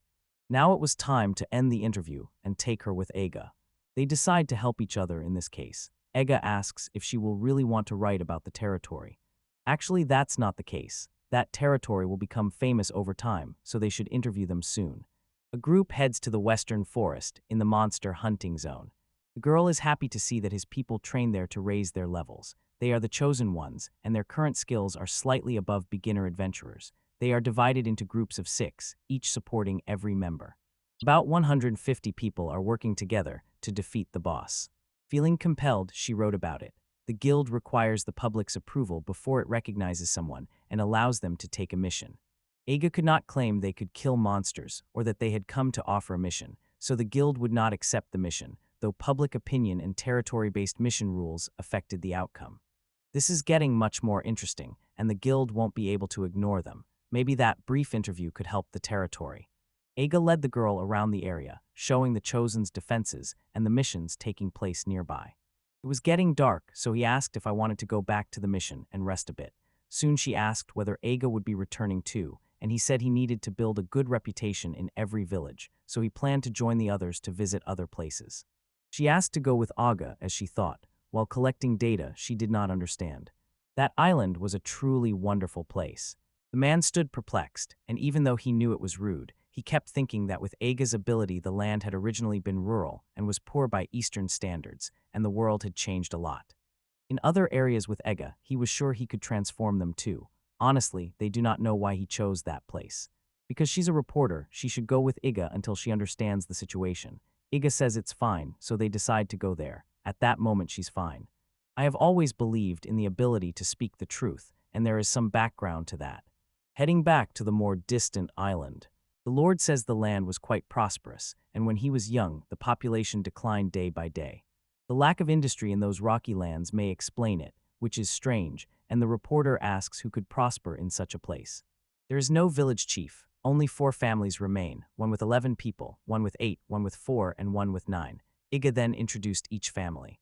They also use the eyes of the gods, and the children are support mages with one focused on attack, and the others serving as vanguard and spearmen, and Eiga believes they will raise the population and do their best to keep the village from disappearing. The biggest family has 11 members. They decide to go and see what is happening. A woman opens the door and welcomes Eiga. Because he was the island's new owner, young and talented, and she fully supported killing monsters, there is a direct request to Eiga. He brought that useless man with him. His name was Akira. He was nearby. She says he's her brother, but he's never worked and only burdens others, so Eiga checks and sees the miner's assigned job. This job is not for an adventurer. It was getting late, so the woman suggests they meet soon. The reporter asks them to agree to stay. The children were warming up to her. There was little to do. Soon they asked the priest whether he could go. He said it was too dangerous to travel at night, so everyone agreed to stay. They decide to throw a party and eat well. Then Eiga realizes Akira is not very talkative. Because of that, Akira cannot work with the whole village. Despite being lazy, he was very muscular. The village was richer than people thought. The houses are quite large, well kept, and offer varied meals, so he wonders how people make a living there. Working with hunters from the mountains and nearby villages, they use the fangs the hunters collected to process the meat, divide it, and sell the fur to other villages. In the past, there were many more people. That was the only real problem. They would not be able to support a very large community in that village. The woman does many things but is unsure. It felt odd, something was off. The next day, Eiga would investigate it. Waking up, he found Akira gone. Things were still as bad as before, but Eiga realized something had changed. Soon the woman wakes, explains the boy was digging a hole, and Eiga asks what it was. No one knows he's just digging a hole, and he always thinks he'll get something out of that kind of thing, so Eiga decides to follow him to see what's happening. As he followed, the boy stood with tools, preparing to dig into a wall. He picked up one tool after another. The sound changed. Eiga isn't sure why, but it looks like he switches tools and adjusts his force for each rock layer. He was a professional. Any amateur could tell that. Even so, no matter how talented he is, no one will need him if he is useless. Everyone saw him as worthless, including his family, and he had nowhere to stay. Ega realized he was in a similar situation. Soon he approaches the boy and asks if he wants a break, and the frightened boy drops his head, kneels, and asks for forgiveness. But Iga says it's all right and that he is really bad at socializing. After telling him not to worry, Ega ended up giving him a cigarette. They end up smoking together. It had been a long time since the boy had smoked, so he ended up drinking alcohol as well. The boy hadn't spoken to anyone in a long time, and after a few drinks he relaxed and began to speak openly. Soon he explains to Ega why he came and whether he had asked about that village before. Ego wanted to know what people did to seem so prosperous, but he had heard that from his grandfather when he was small. He decides to follow a path. A hole in the wall. This cave has the same grooves as the western cave. People once mined here, but the ores ran out and the population began to decline. Igo began to understand the problem. The boy had learned it from his grandfather, did not know its name, and left it at that. A magical ore lay there, and the reporter approaches to talk about it. She followed Ega because following was the true skill of a reporter. Those were magical ores, and soon they asked to follow each other. They head to a western cave. He explains it was a mining site prepared for mining, and there may be precious stones there. That was exactly what they wanted. From that month on, the boy would start working for Aga. They hope both can work together. They shake hands. As expected from Aga, the reporter called it amazing, praised the skillful communication and the ability to find and work with diverse talents, and said it went beyond that by revealing the vast dormant potential of the land. He could start mining the magical ore immediately, and the place would soon be noticed by several people. It promised a great future, which was welcome. The reporter asks whether he wants her to write about the magical ore, and Aga says they haven't started selling it officially yet. If other countries find out, they could attack. That was true, but it was a big scoop. He had something far more interesting on his mind. They asked her to comment only on the territory from now on. The eyes belonged to Aga, the passionate woman who had always been admired. She thanks, says she will write an excellent piece with it, thanks again for the help, and soon asks Aga to accept it. Soon after, we head into the desert on a mission that became complicated. A high-level monster sub sent 5 lizard men. At that cross, he and his group defeated everyone. A problem emerged. The fights were getting harder. Even so, they managed to defeat all the monsters. Deli and Cross might still be standing. There were still many more lizard men to deal with. More reliable support stood behind them than they expected, and even when injured, they still helped everyone because the support mages were there. AIMA grows completely irritated and says it was bad. A blast of magic from the girl would be instantaneous. It would be their end. Soon Tiana asks them to stop. Now there are only 4 of them. He says they should focus on the monsters. Open says it was right, and the girl will definitely come back. Nothing there could stop them. A few days later. As usual, Deli received his flowers. After so many recent missions, he must be tired, his expression strained as he walks away. He realized he was either very good at it, or it was so hot he could not say anything. He also told him that the least he could do was shake people's hands. Deli was very popular with women, so he needed to be more careful about his behavior. If magazines keep praising him, everyone will notice, the guild will start paying more attention, and their chances of getting more high-level missions will increase. Someone says this was certain, but he is very shy. With Warrior's sudden disappearance, the guild won't let those Demon King-class missions pass, but they went through so many problems to get there, and now received nothing in return. They head to a bar for a quick drink. When he arrives, several reporters are gathered around Emma and Deli, claiming to be from the 5 miracles, and asking about the sudden disappearance and why Cross was trying to cover it up. Those people are 100 times worse than what he's asking now, but Tiana had earlier told them not to offend the reporters and not to say he'll be fine. They resolved to demand answers about the sudden appearance and the apparent cover-up. Although the disappearance had drawn public attention to the group, it would only worsen the guild's judgment. At that moment, Ima vanished. She was gone. That reporter was irritating, and Deli could handle them all. In the lobby, she was getting ready to talk to Tiana, who sat at a table thinking about what to do. Amos says she was feeling very down and could have been playing with her, but Deli was running around there. He asked where Emma had gone and told her not to leave him so worried, and Emma ended up pulling Deli's hair with all her strength. Ask him to be quiet and look directly at Tiana. The way she was acting at that moment, Cross walks up and says hi to her. After greeting him, she tells him he did a good job. Cross asked how things were going with the guild. It wasn't going well at all. The guild had stopped letting them take Demon King-class missions. She was exactly as they'd expected. They've been in ninth place for several months, and no matter how many high-ranking missions they complete, Demon King missions usually go to groups in the top 7, so the guild cannot break the rules and assign a whirlpool mission to a group that was in ninth place.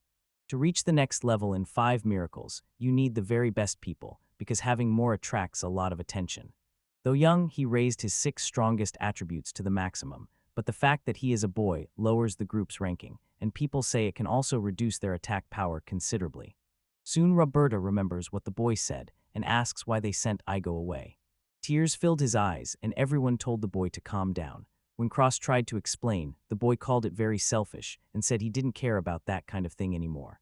Then they decide to leave. Cross says he was right. Leaving Ega was a complete mistake, and everyone knew it. Tiana tells him to stop saying that. She says it was true, he could no longer keep up with the group.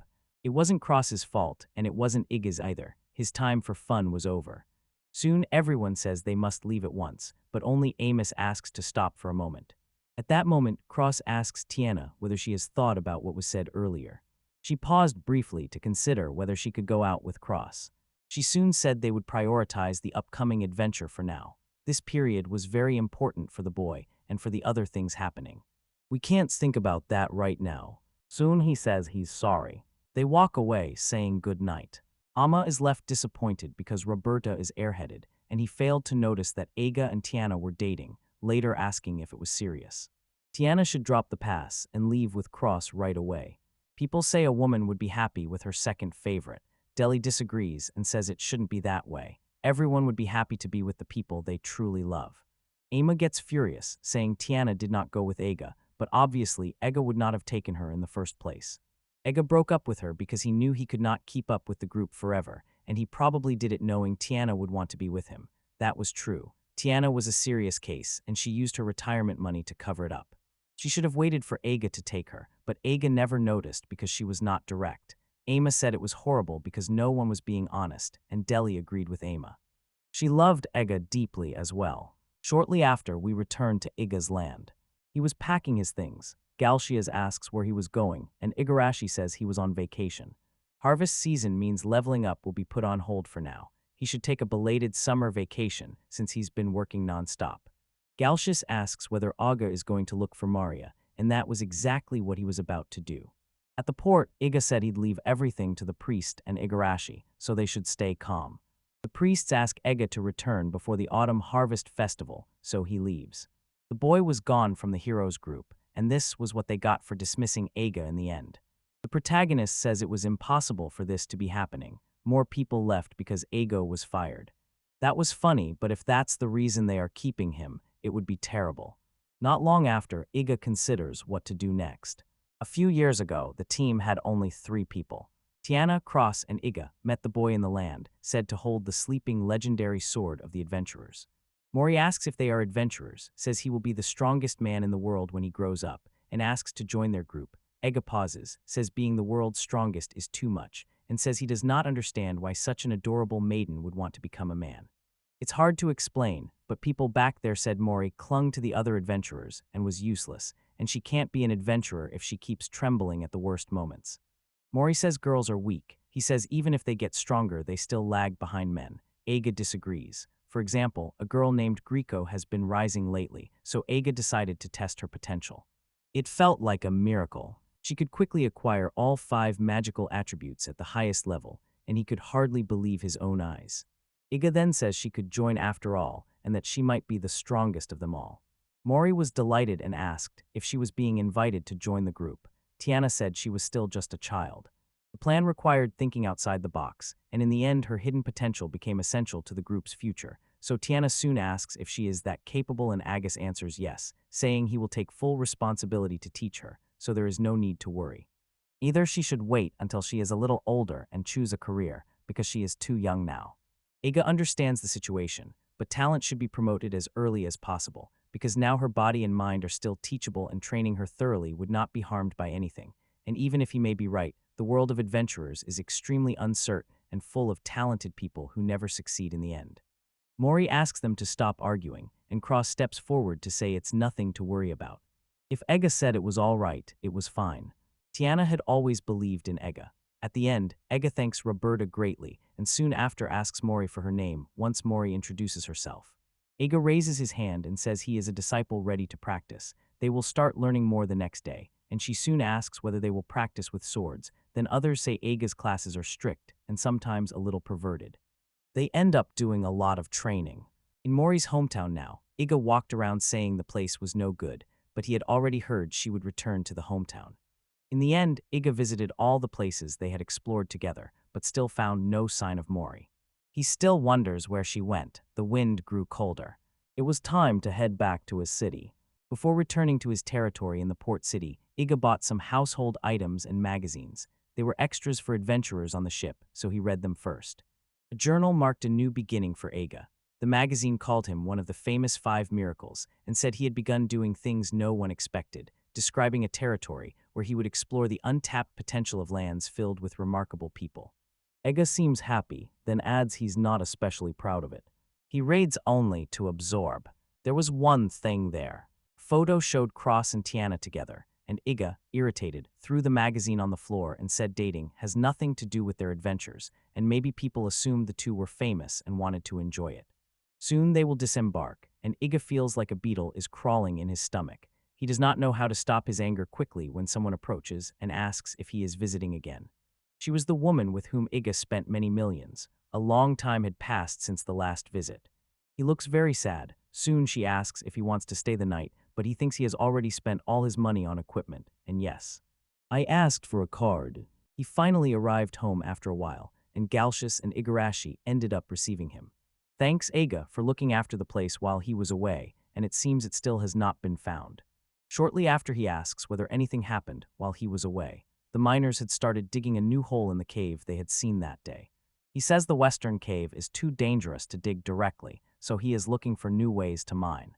Now he also thinks of Ega because he feels he could be happier. He believes I will definitely find the magical ore, and it really was his style in the end.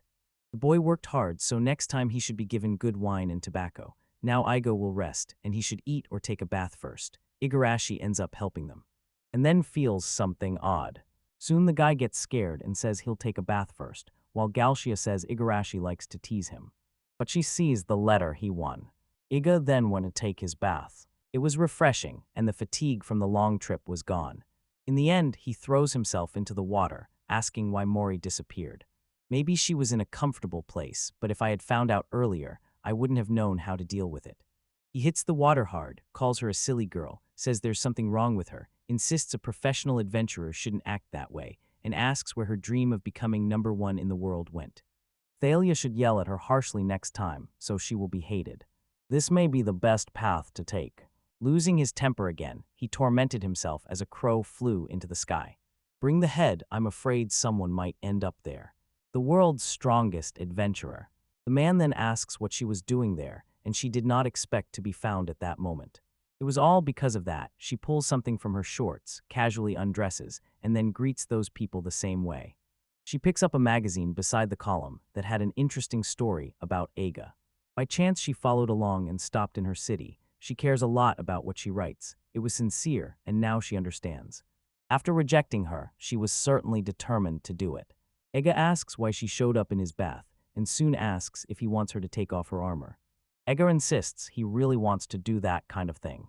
Ega eventually gets out of his bath. She became worried about what was happening. Igarashi was there and asked what had happened. She said he had a new guest, which caused concern. At that moment, she heard a noise and decided to see who was there, while Igo said his intuition warned that something bad might happen if Igarashi found out about the #1 adventurer. He says there's a cat nearby that just jumped. He then says it is more important to find out who the guest is at that time and to greet them as quickly as possible. A villager approaches, maybe the woman from the magazine, but the villager says she has never seen this person before, so Iga decides to take a look and apologizes for the delay. Mari was the one who was there. Startled, he soon remembers that Gale found out because of the magazine, so Mori has no choice but to handle it and acts as planned to reprimand the girl. He pats her, relieved and happy that she is okay. However, she apologizes for what happened. Later that night, Galcius meets Mori and says she is very cute, then trails off. Another guest arrived just a short time ago. the #1 adventurer. Soon she saw Mori there and was quite startled. Eiga realizes they already know each other after they joke around a lot and tension rises. After the adventurer hugs Mori, Eiga catches Igarashi's attention and asks her to send that letter, and says he's confident this is right. They spend a few days there eating. A few days have passed since the #1 adventurer and Mori arrived in Iga's land, and Mori seems to like it and doesn't intend to leave. The adventurer seems to like the place too. They end up helping each other by wiping food from each other's cheeks. Even the strongest person in the land can be a bit airheaded sometimes. The younger generation had grown so used to her that, soon after Igarashi appeared, the magic bulletin arrived, a way to send a short message of fewer than 20 words on a piece of paper from far away. Finally reached that moment. Autumn's harvest began, and red and yellow colors spread across the land. The harvest festival was the next day, so the adventurer soon climbed to the top of the mountain and called Eiga up so he would arrive at the right time. And if she was planning something there and Eiga asked why his help was necessary, he first said he was not there to do any muscle training. She says it might be time to go back to adventuring, but she's only visiting, and Eiga asks her to return to real life, which was the right thing to do.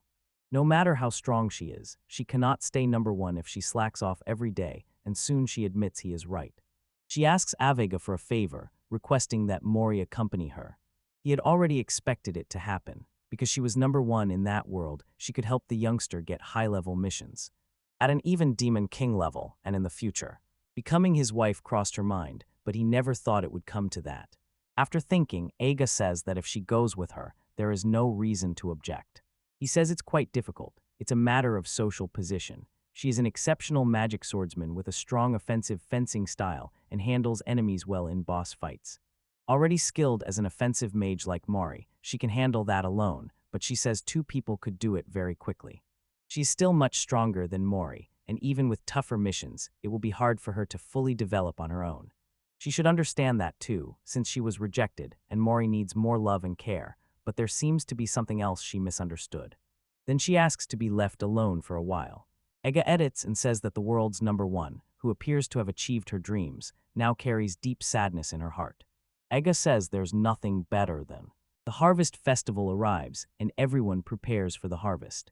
The places were very beautiful, and the shops were too. It was Mori's first time taking part in that festival in a more eastern region, so she looks very happy. Ultimately, the two were so unconcerned that they returned to the sanctuary. The village chiefs met to talk about getting rid of the beasts on the west side. The children had talked about it a lot and asked whether Eiga had defeated them all. Tracking all the minor beast activity was difficult, so Galcius told everyone to stay calm thanks to cooperation between the villages, and the number of beasts dropped significantly from before. As their forces grew, they recalled dragging the giant monkey the whole army had abandoned, even borrowing a boat, and now it was Iga's turn.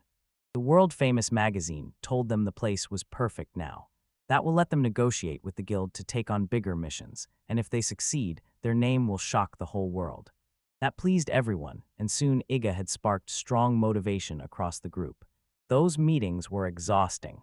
In the distance, Ego watched Mori show the children magic, making explosions and fireworks. That was truly wonderful. Eiga is looking at it. Anastasio was actually the first to teach Mori, and he teaches enchantment and a ball of magic. No matter how many lifetimes you have lived, each time you eagerly learn a spell.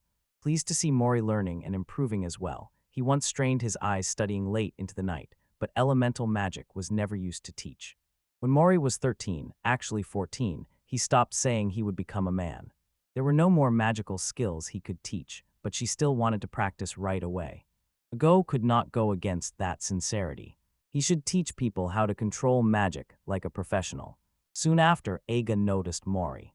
Someone runs up to hug him, and he soon asks what happened, but the other had received it from a friend, and not only did he know how to fly it, it was a bamboo helicopter. Eiga then shows them briefly how to do it using only his hands, and the children are very happy. Shortly after, Mori says he managed it just in time. That would shock everyone. They end up walking. As a result, it kept getting darker. The festival was a lot of fun, and the #1 adventurer said she could now hold a muscle festival to help people who are currently weaker. He looks back and tells no one what he needed to say. However, he said he wouldn't go back at all. Soon afterward, Eiga is startled and tells the child to listen, but he says he will stay because Ega is his master, so there is nothing left to do but teach them. Laughing, he admits there isn't much to teach. However, Ega says he would feel guilty about that and wouldn't tell him to stay with the group either, but that wasn't what she wanted. Clearly, she was very kind, and he could only appreciate it. He ends up crying and asks her to listen to him directly. To become number one, she had to stay with the group, because it was the only way to grow quickly and gain much more experience. She asks whether Ega will return, but he has nowhere else to go, so he was also expelled anyway. He didn't feel guilty for himself, but that wasn't the whole story. He'll do as he pleases, like in the old days. After that, he should promise she could stay that way.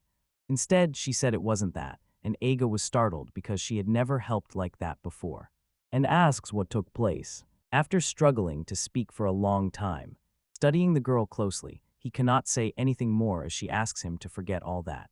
They go back home. She soon says the others could be very angry with her for running away. She also feels guilty about all those things. Ega says everything will be fine until she apologizes, then points to show who was there. Tiana stood at a distance watching them return.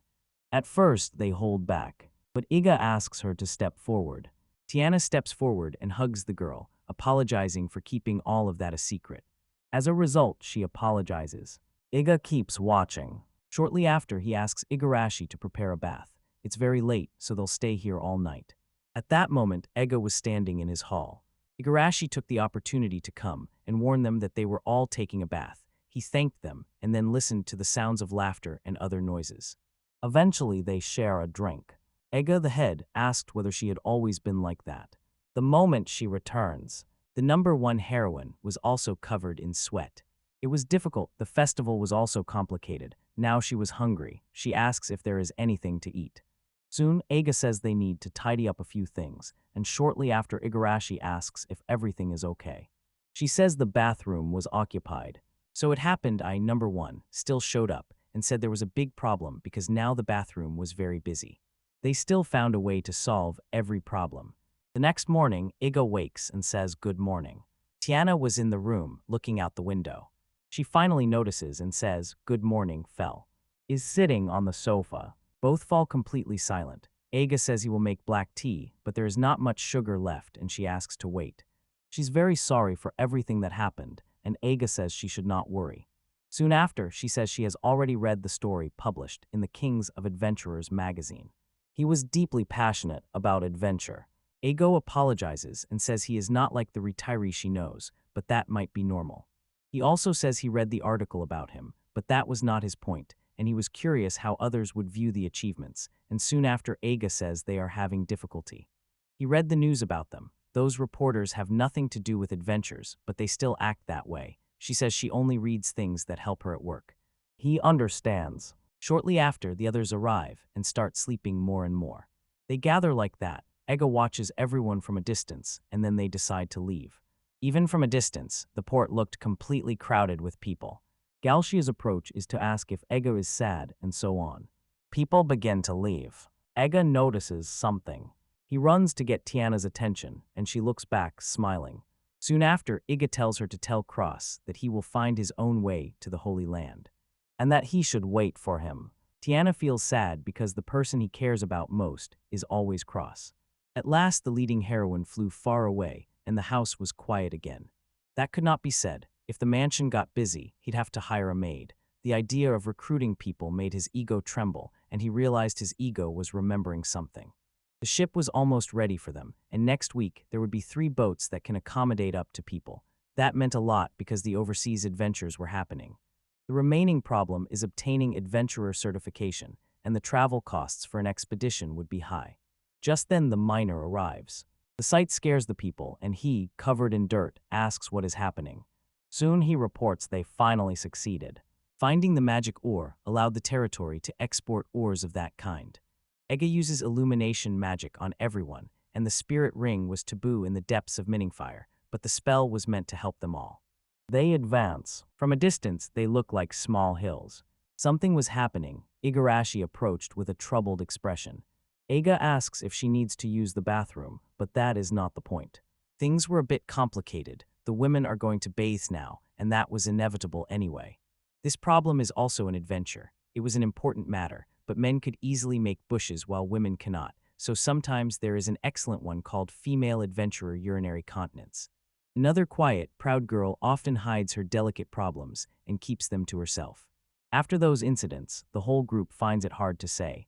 To prevent these tragedies from happening again, everyone must be brave enough to ask each other for what they need so the journey is smooth. Igarashi does not look like she was holding it. She may be scared, but she says that's not it. An unusually strong fear gripped him, and soon he wondered about Galcius. He was having trouble with an elemental monster. Aga decides to run to help him. Because of spiritual power, she thought the spirits were under control, but one still remained. Iga stops himself from saying he's about to fight, but Igarashi holds him back.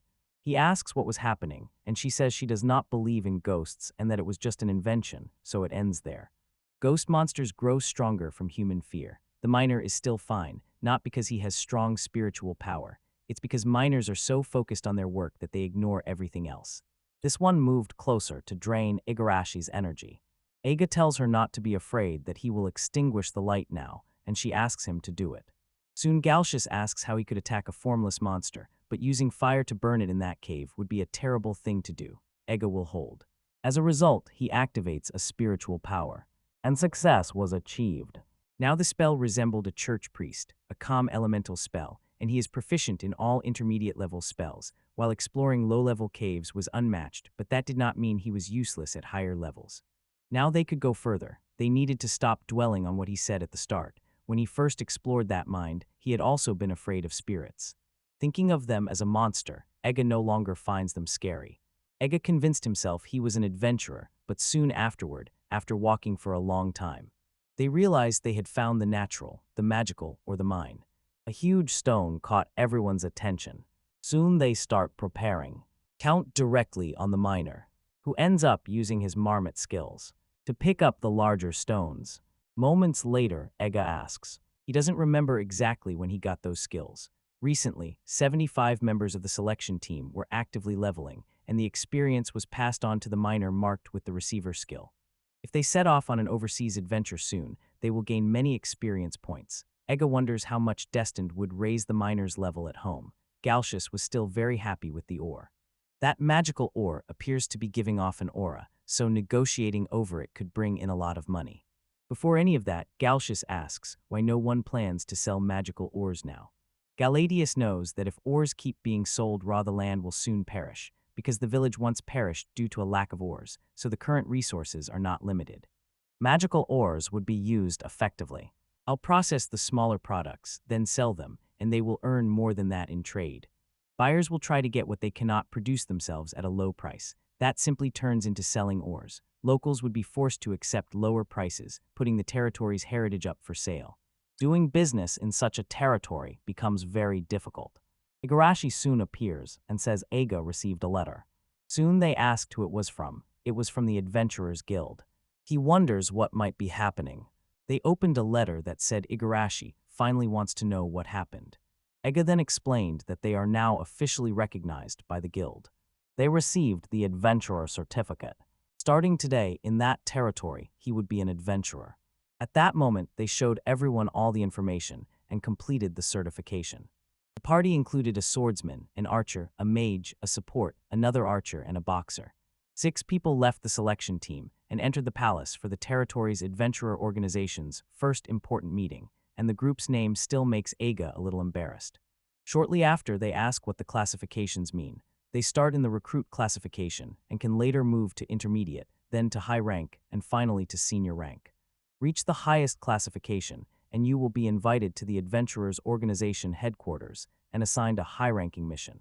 Aga's biggest goal could wait for now. Soon after, they ask if anyone knows what benefits come with an adventurer's certification. A boy raises his hand and says they'll look cool, which is completely wrong.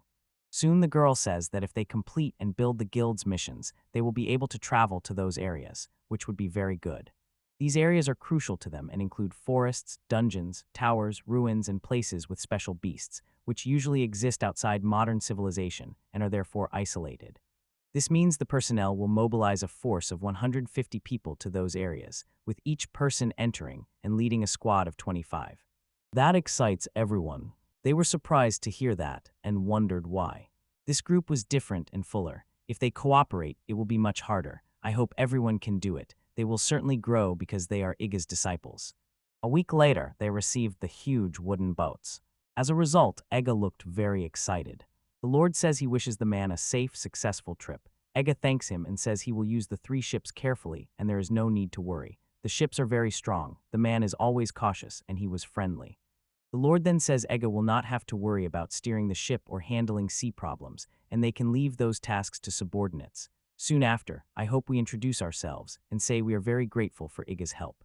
The man asked for help with the giant monkey, and they planned to send the samurai leader and his 3 subordinates to serve Ega. Then he would send a group of experienced sailors to help as well.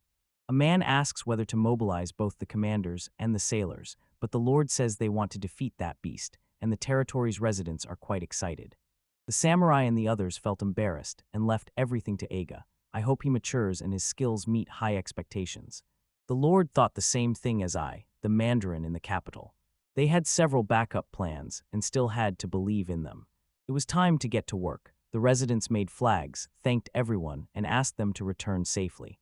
Thus the swordsmen approach. They said the 150 members were already on board and everything was perfect. Soon after, Iga said it was time to go. The 150-person crew left the eastern pole and will eventually reach a traditional area. The area was full of trees and forests. It offers many beginner dungeon exploration missions. Several villages and cities often attract merchants, making them ideal places for adventurers. The last time Iga was in a 2-person group, they had almost no money. Now they're in a slightly precarious position. They must be careful with that money during the journey. A knock at the door and Iga asks to come in. The swordsman said they would reach the first city in half an hour. Iga thanked them and asked the man to wait. When the ship anchored, he called 3 people to join him, and they decided on a small party to lift spirits, and one of them said it was an honor to be invited by Iga and thanked him because he would go immediately. They reached the port, disembarked, and found the city perfect. It was very beautiful, and many people were trading. Igarashi says it was very cool, while Galshia says they could conclude the city was very well developed. Iga asks everyone to line up because he will give them 10 minutes to line up, and one slow person could delay the whole team. Some say they could be having a picnic at school. From now until nightfall they are free from work, but they are not to spend the money. Galshias and Igarashi should go next. The others will get there soon. They ask what Eigo will do, and he says he is going to the guild to finish up some things before they begin operating. Shortly after, someone watched them from a distance and felt pleased. Eiga goes to the Adventurers Guild to have his license checked, hands it over, and after confirming his identity, he explains the nearby monsters. If they are basic or intermediate, the team can beat them. Even with excellent cooperation, the box chance is only 10%, and the boss might appear when someone tries to touch Eiga. He looked back quickly, but no one was there. He says it was better to return to Galadius, and at that moment, the person managed to grab something. Next, they head to the food court. Everyone is glad to be invited to that party. Soon, Galshia says he might be able to help right away. One person still hadn't arrived, and he said he'd be late, so they should start eating. The meal was perfect. Agus says he used to go to that restaurant when he was younger, where everyone could eat what they wanted. The beer was great. There were many dishes they had never heard of. The food was perfect. Meanwhile, Iga decides to use his magic to take a look. One was a carpenter and the other a blacksmith. Not a warrior type, they excel at logical thinking. Meanwhile, he glances back. Ms. Igarashi didn't want to eat. Worried there might be something in the food, she realized it was nothing to fear and began stuffing the whole sausage and everything into her mouth. Though she cannot eat, he soon asks her to try the mashed potatoes. So she gives him the sausage. Satisfied with that, he pays for the meal. Shortly after, Iga's wallet went missing, and everyone began worrying about what to do next. Before long, Iga stands on the table and asks if it's already time to pay. No, then someone emerges from the wall and asks whether he noticed. A woman stood there, noticing Iga's very sharp eyes. He had been a professional adventurer after all. She was a ninja. Wondering if Iga could be her master, she used a small trick to test his skill, which annoyed the whole gang, and soon she became his ally. Iga said she had no intention to kill, had been following them since they were on the ship, and that made it easier to see her as an ally. Soon after, the woman said she had been seen through and was pleased to be free to give her orders. Her outfit looked like a ninja's, and everyone was impressed. On reflection, the technique she used seems like a joke to her. In that case, Ega will have to pay more attention to details. The next morning, they head into the mission territory in the forest. The forest seethed with killing intent, so the trees grew tense, and even that afternoon the sun could not shine, as if a gigantic demon had opened its mouth to invite them in.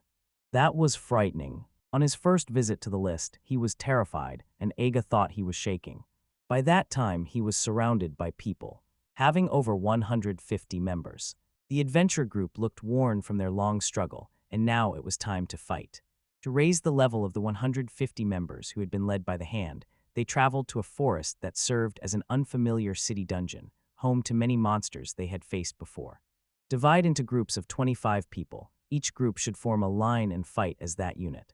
It is unrealistic to assume there was space for 150 people, and fighting inside would cause many problems because the cave would become unsafe for them, while an attack by larger monsters would be dangerous. Everyone starts preparing, and soon all are ready. On the first day, each group will enter the forest and fight at least once. They suggested going all at once, but decided to start the next day so they can first see how effective each cooperating group will be. The first should form now, and they can proceed. There was one more reason Iga was doing this: to make sure everyone would be ready to fight. Shortly after, they ask the group leader to hold a low lantern, and he does so for each person. If it's too bright, it would cause many problems by revealing everyone's location to the group, so they should proceed carefully and be aware of the possible consequences. She could use the search now, and as soon as the enemy's trail appeared, a green shoulder's frame is visible. People panicked, but Aga told them to stop, because otherwise the enemy would notice and prepare an attack. I could call on the strongest group to support a magic attack, and she could use her search too, and if they raised their hands, the enemy would see them. The mages lit a small fire and held their position because they were not to release yet, and they communicated with arrows and other light weapons. After making the archives, they attack everyone at once. They checked whether people were counting their hits, and the group attacked a lot even though they were inexperienced, and the leader's magic support was perfect, which is why they were better. The fireballs surged forward, and the monsters began to fall to the ground one by one. Anyone still standing might be finished. Once the X-Sword was completed, everything was done. They realized they had defeated a larger monster and felt excited about the fights ahead. The monsters handed over 20 silver arrows. They realized how lucky they were. Since the monsters would consume some items, they had to make sure they could get several replacements. At that point, the boss was the monster that dropped the most valuable items. After that, the whole group prepared for more battles, and several monsters appeared to attack, and some of the monsters ran out of magic power. After finishing the first expedition, they came back with 10 silver arrows, a gold bracelet, and 15 pieces of titanium, which was a great haul, and now they can use those to earn some money. They choose the second group. It plays out the same way, and the second group improves a lot during the fight. Everyone was watching. Their leader's strength helped the people improve significantly. As a result, they could not use the search method used by the previous group. The vanguard must get close to the enemy first, so they become fully engaged. Archers and mages support the vanguard from the rear, and the hardest part to adopt consistently was that they found a copper lamp and 15 iron nails. That allowed people to heighten their feelings, and everyone was excited. Ega came to regard the group's leader as a mother, and it had a wonderful effect on everyone present. Soon afterward, we went to the third group. One day, the people were watching the monsters closely. 2 red goblins were right ahead. They were eating dead bodies and some monkeys. I want a good job now. They could move forward a little. That life looked very good, and she did not need light to see in the darkness. Soon he asked if she could hit the vitals, which could give them a better chance. At that moment, she decided to try it because her special equipment was perfect for that kind of situation. So she shoots with all a monster has. When a vital point is hit, people scream, and Ega realizes they seem lifeless at that moment. Shortly after, she says she will reveal more monsters and jumps down from the trees. Her special gear is just a skirt that increases her mobility. He gave them special equipment because the whole group had little training. They were weak and needed better gear. Soon she says there will be a monster at 2 o'clock, and they keep thinking about it. Unlike the red goblins, the tree monsters have no weak spot, so they cannot be killed instantly, and she soon warns that the monsters are overrunning their position, with Aga calling for an attack while the other archers and mages check their positions and join the assault. This revealed the different lines. None of them launched serious attacks. The group leader's arrows dealt some damage but did not cause many problems. The team should perform better when it counts, and now they will relocate. Aga says they could move forward next time. Suddenly the girl falls in front of him, and he is startled by what is happening. Calling her attention, he asks if she is wearing anything under her skirt, and she does not understand very well, but it seems she is not. Do not raise it. She wore the same outfit as Chiyo, but in that culture people did not wear anything underneath. It was a disaster, and after that they were able to leave. The next group was also very good, led by a mountain hunter. He has a much stronger offensive culture and can spot marks left for enemies and the structures they are building, similar to Group C, but his hunter skills give him extra benefits. Ega ends up alone at that moment, realizing the group is finished, and soon after they rejoin the group, which causes many problems. At that time, people did not want to follow the leaders because the leadership had many problems. No one in the group could support the others that way, so he filled the role with stronger people. Maybe Ega made that mistake. On hearing this, the leader praised the plan, and the people were eager to know what would happen next. They asked how he would deal with the monsters in that situation. It was absurd that they wanted the leader to look closely, since he was the only one who could act then. Soon the leader grew irritated with them, saying he would take care of everything and that there was no problem. Soon after, Iga and his company spent every last cent he had. They went to the main city and to the editorial department, where the editor, appearing confused while talking with the journalist, offered her charge of the articles on a high-ranking group, a role that matched her work and excited her, but she still refused to write the article. The editor soon said the article about Aga's island was very popular, and he was pleased to hear it. But if she can match that quality with an article about the high-ranking group, it will give her even more reason to keep working and become even more popular. They were just there to see what the others were doing. The top 5 managed to take on the giant monsters.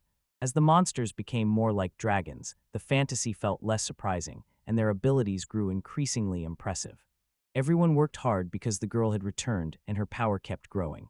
They said that, because of Aga's deep love, God still provided them with what they needed to attack and defend effectively. The group kept watch. The editor said their supernova moment was amazing, and they still got that into the newspaper. Here the journalist put everything on the table, saying plainly they treated Iga's dead weight like a god. The editor says he understands her enthusiasm for the mid-ranking adventurer, but it also extended to Aga's domain. It should be clear that the group has much greater potential. She soon asks whether Aga's domain will only grow stronger from now on, so she needs to stay on top of him about this. Ega raised all 5 fantastics, and because of that she or he will be able to build a city the same way, and if he ever talks about their potential they will push it to the limit, but everyone ends up laughing at that situation. The editor says that if she doesn't take her work seriously, or show sound judgment from now on, he expects her to interview the top 5. Back in the castle, each of the top 5 goes to their room. Only Mori stays standing, and says the job went well today. They treat all of it as work, and soon Mori wonders when it all became that way. Usually everyone stayed together after a mission. They rarely stayed apart, often sharing food, sweets, and other things.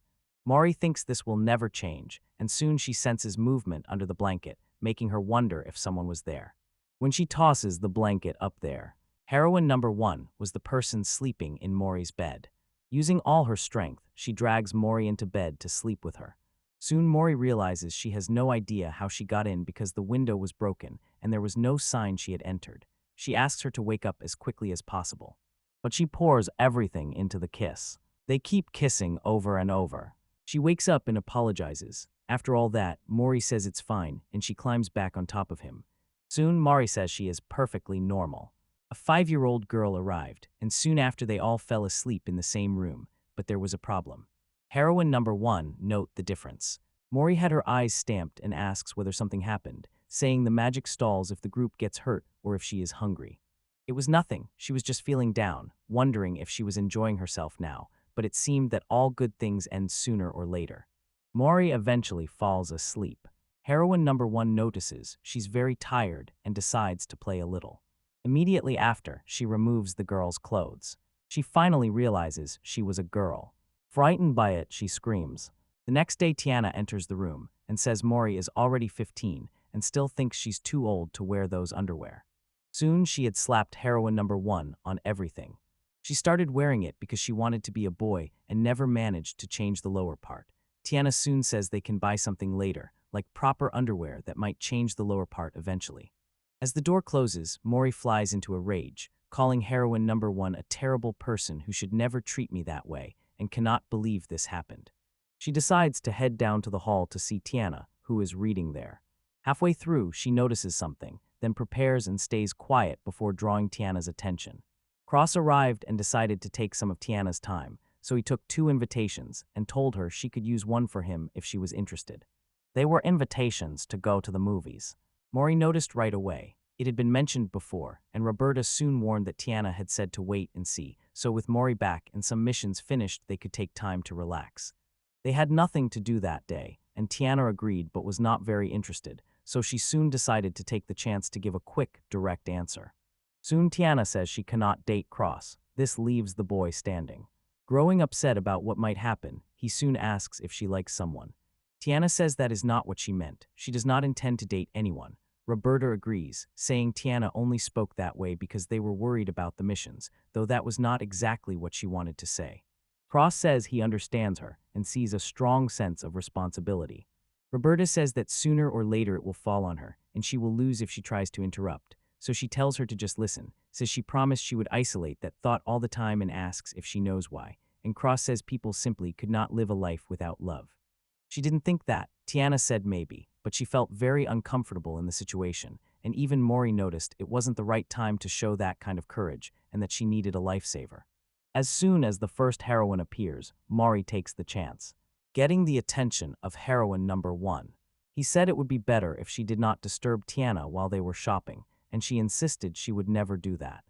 Roberta calms down and says there was nothing to worry about if Tiana had planned to shop with Mori.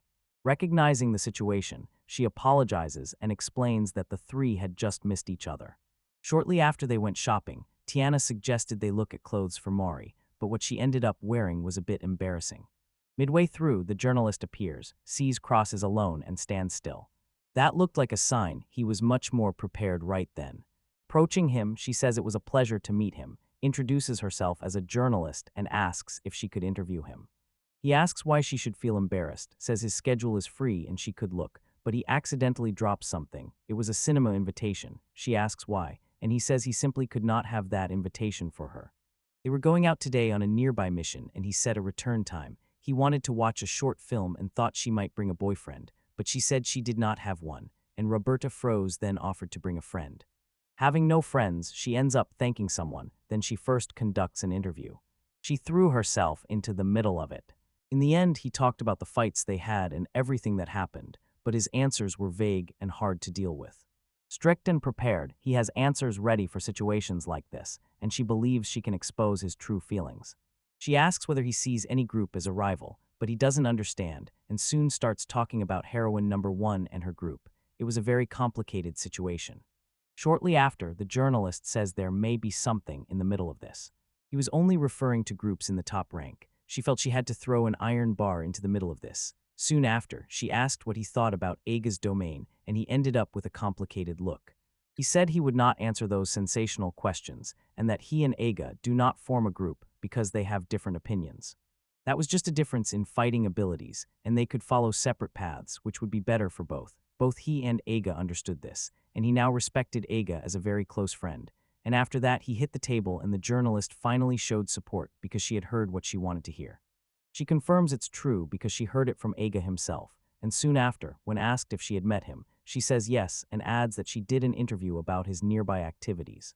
He soon grew excited, asking if that was her article, and she confirmed it, but he had one more question about whether Eiga's domain was like a rival group. Instead, he starts laughing. He had read the article himself. Missions like collecting territory were things Eiga could handle, but adventuring was different. A completely different life built on talents and abilities outside the path set by numbers. Talents could do what they could not, and Eiga knew that better than anyone. More than anyone, he loved adventure, and it was his favorite thing, so he made sure maintenance tasks matched his skills because he was practical and could handle complex work himself. But calling him realistic makes Eiga sound like an adult when he was actually the opposite, since a small, eager side of him wanted to fight everywhere. It's been several weeks since then. She was tired of doing all those magazine shoots with everyone, and it was taking a lot out of her. It was so far that Eiga ended up traveling for him and could not be in 2 places at once to interview both of them. Soon the editor comes over and says, "I saw some incredible news." The 5 Fantastics finally took command of their first Demon King level mission, heading to the dragon's castle, and they were happy to get missions that could put them in the spotlight, and their instincts were right. She left right then, and it felt like a message from God, with the castle just a point beyond where Iga stood and nothing more. A collision was imminent between the five fantastics and the domains of Iga. On the second day, Ago was at the port, getting ready to tell what happened the day before. He and the 150 members went on an expedition, did many good things, but spent all the money. The next day, the hangover hit everyone hard, and they were all sick. Soon Ega tells them they can rest, and everyone apologizes. He says it was fine, and that from now on he should be careful with drinking and keep things moderate. He entered the main hall laughing. Galshias and Igarashi were not laughing, and nothing felt fine then because they had no money. Kara knew this, it was his last moment. Now, as leader, they should arrive there at the right time. Egon needs to do something that will help them then. He did not need to take the day off to deal with everything that happened. They had spent all the money needed on potions and repairs, and now they just need to get through the next day. Galshias thinks they should use the magic ore to pick up some items, but Aegis says he meant it as a last resort and has something in mind for it. Soon after, she asks whether they can sell the rice, but that would be very hard to arrange. People in that region mainly eat bread. It became much easier for the villages to switch from rice to an entirely new crop, and managing food that way became the top priority from then on. That would be another task that would add a bit to the complexity they were facing. It was a loan they needed to make. In various forms. This would let them finally get a bank loan. However, the banks present trade-offs for adventurers. Low-ranking adventurers are unstable and end up with little. When it comes to high-ranking adventurers, the banks change everything completely, and although it was a bit difficult at first, Igarashi soon ends up handing something to Eiga. 3 million was money she had saved and meant to keep for herself even after months serving as minister, and it was very difficult to prove this situation. Aga asks her to keep it with the rest and apologizes.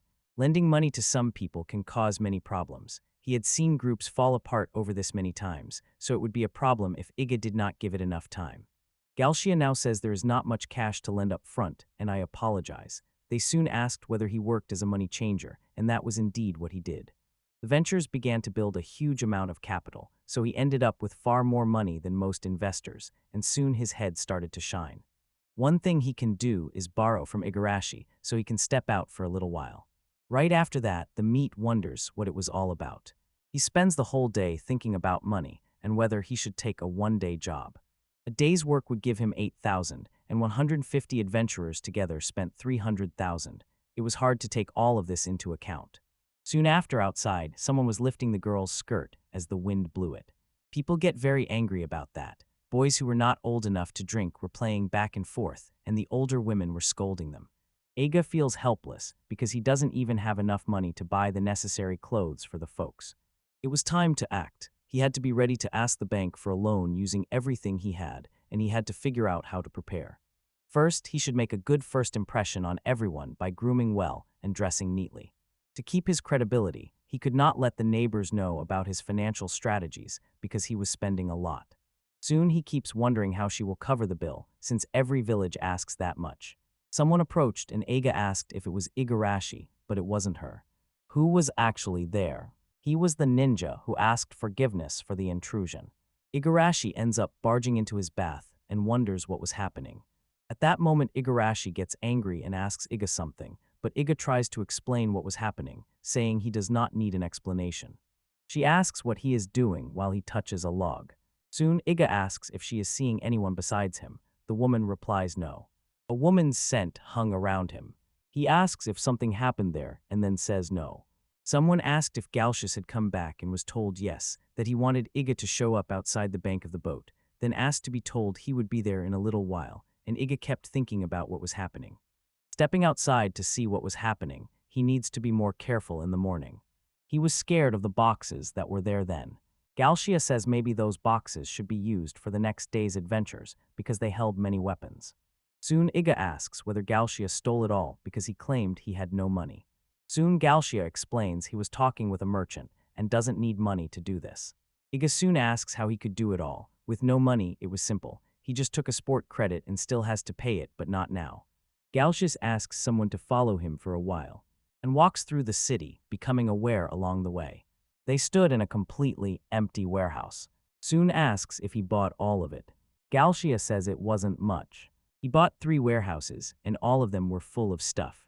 It costs $9 million. Iga grabs Galcius. Someone asked where he would get 9 billion, and shortly after Igarashi stepped in and said Galcia was right, noting they had just demanded payment for all that equipment. Now I would sell 9 million worth of materials, and they would charge 10 million to hold much more. That was the job of a merchant like him. Look closely and you'll see he was more than just an ally and kept all the traditions mentioned. As Iga said, everything was already prepared for him, and he only wanted to sell it for 10 million. This should provide enough equipment for all the villages and for a month of adventure, so he will use it beyond the immediate moment. Iga said it was fine, but 10 million is still a lot, and he should be able to turn 9 million into equipment, since only he could easily manage the adventures they were undertaking. Within 30 days, he could reach 15 million. He put all the accounts into a single month, and that was it. This wasn't as simple as paying a restaurant bill. A merchant can't extend that level of trust right now. It was handled that way, and they were calm at the time, but things still need to be understood. They trusted Aga, but she had a lot on her plate then and no available credit to make the payment on time, and if she couldn't pay, it would cause problems in the end. That's why he needs some collateral. After Galcius asks whether Aga might not be able to pay on time, Aga must promise to compensate Galcius with something other than money, and Igarashi soon agrees. They form a contract. Under the contract, if the amount exceeds 10 million and is not paid within 1 month, he may take control of some materials in his possession. If he could not pay on time, the plan was to take some rare ores and rice from the place and sell them to make his payment. Eventually, Ega understands. They were on the contract from the start of the shift, and that makes total sense. Nothing could compensate for all that. At the time, taking the millions without inviting trouble or spies was the best option. Borrowing money from an ally or a friend was exactly what Iga wanted to avoid. That could break up the group, and he could still ask the bank for a loan or borrow money from a friend. It was complicated. Galcia says that if he has mental problems, he would have every right to sell it for more. As a seller, he can turn that into money. He just needs enough trust to feel sure about selling some magic ores to him, which would cut the risk and make a good deal with him. Following it, he found it was a typical transition between the owner and an exchanger after all. While they winked at each other, Aga kept a hard stare. Igarashi asks him to make sure he's really trying to conform, but that's all they could take care of. Ega apologizes to them both. He ends up thanking as he signs the contract. The next day, they will travel to the forest.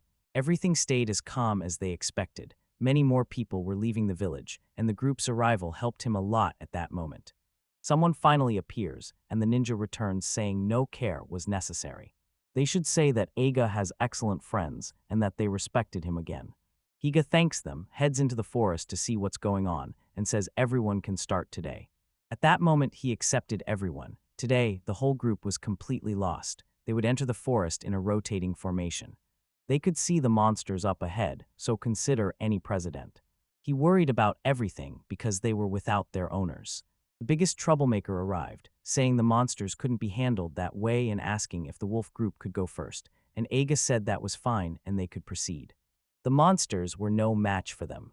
30 minutes later, they returned badly hurt and with problems everywhere. Aga is completely perplexed. They wondered what was happening, whether it might trigger the alarm, and if everyone was okay, since they had been caught off guard and fell asleep because of some unexpected mushrooms. They ended up with 2 sleeping mushrooms. He soon asks if they brought anything, though they had not, and Group C also prepares to leave, while Iga says it was all fine, and that letting each group leave every 10 minutes was a good idea. They planned to leave the forest if anything went wrong, but something unusual happened when Group A returned badly injured. They ended up finding a giant monkey, couldn't run, and gained nothing. The situation was becoming seriously problematic. It took about an hour to recover their strength, and after that they handled each fight effectively. Despite 18 deaths, they had 6 victories today but only recovered some gains.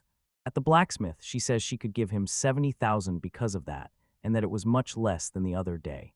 He thanked them, said he would return the next day, and the day after they earned $220,000, and today they earned $70,000, which was very inefficient. Galcia says on the boat they are in the red. I want 320,000. 320,000 minus 70,000 is 250,000, leaving them 250,000 in the red. Clearly, the people from a small village had problems. It would take them a long time to get all the judgments, but they had a card up their sleeve.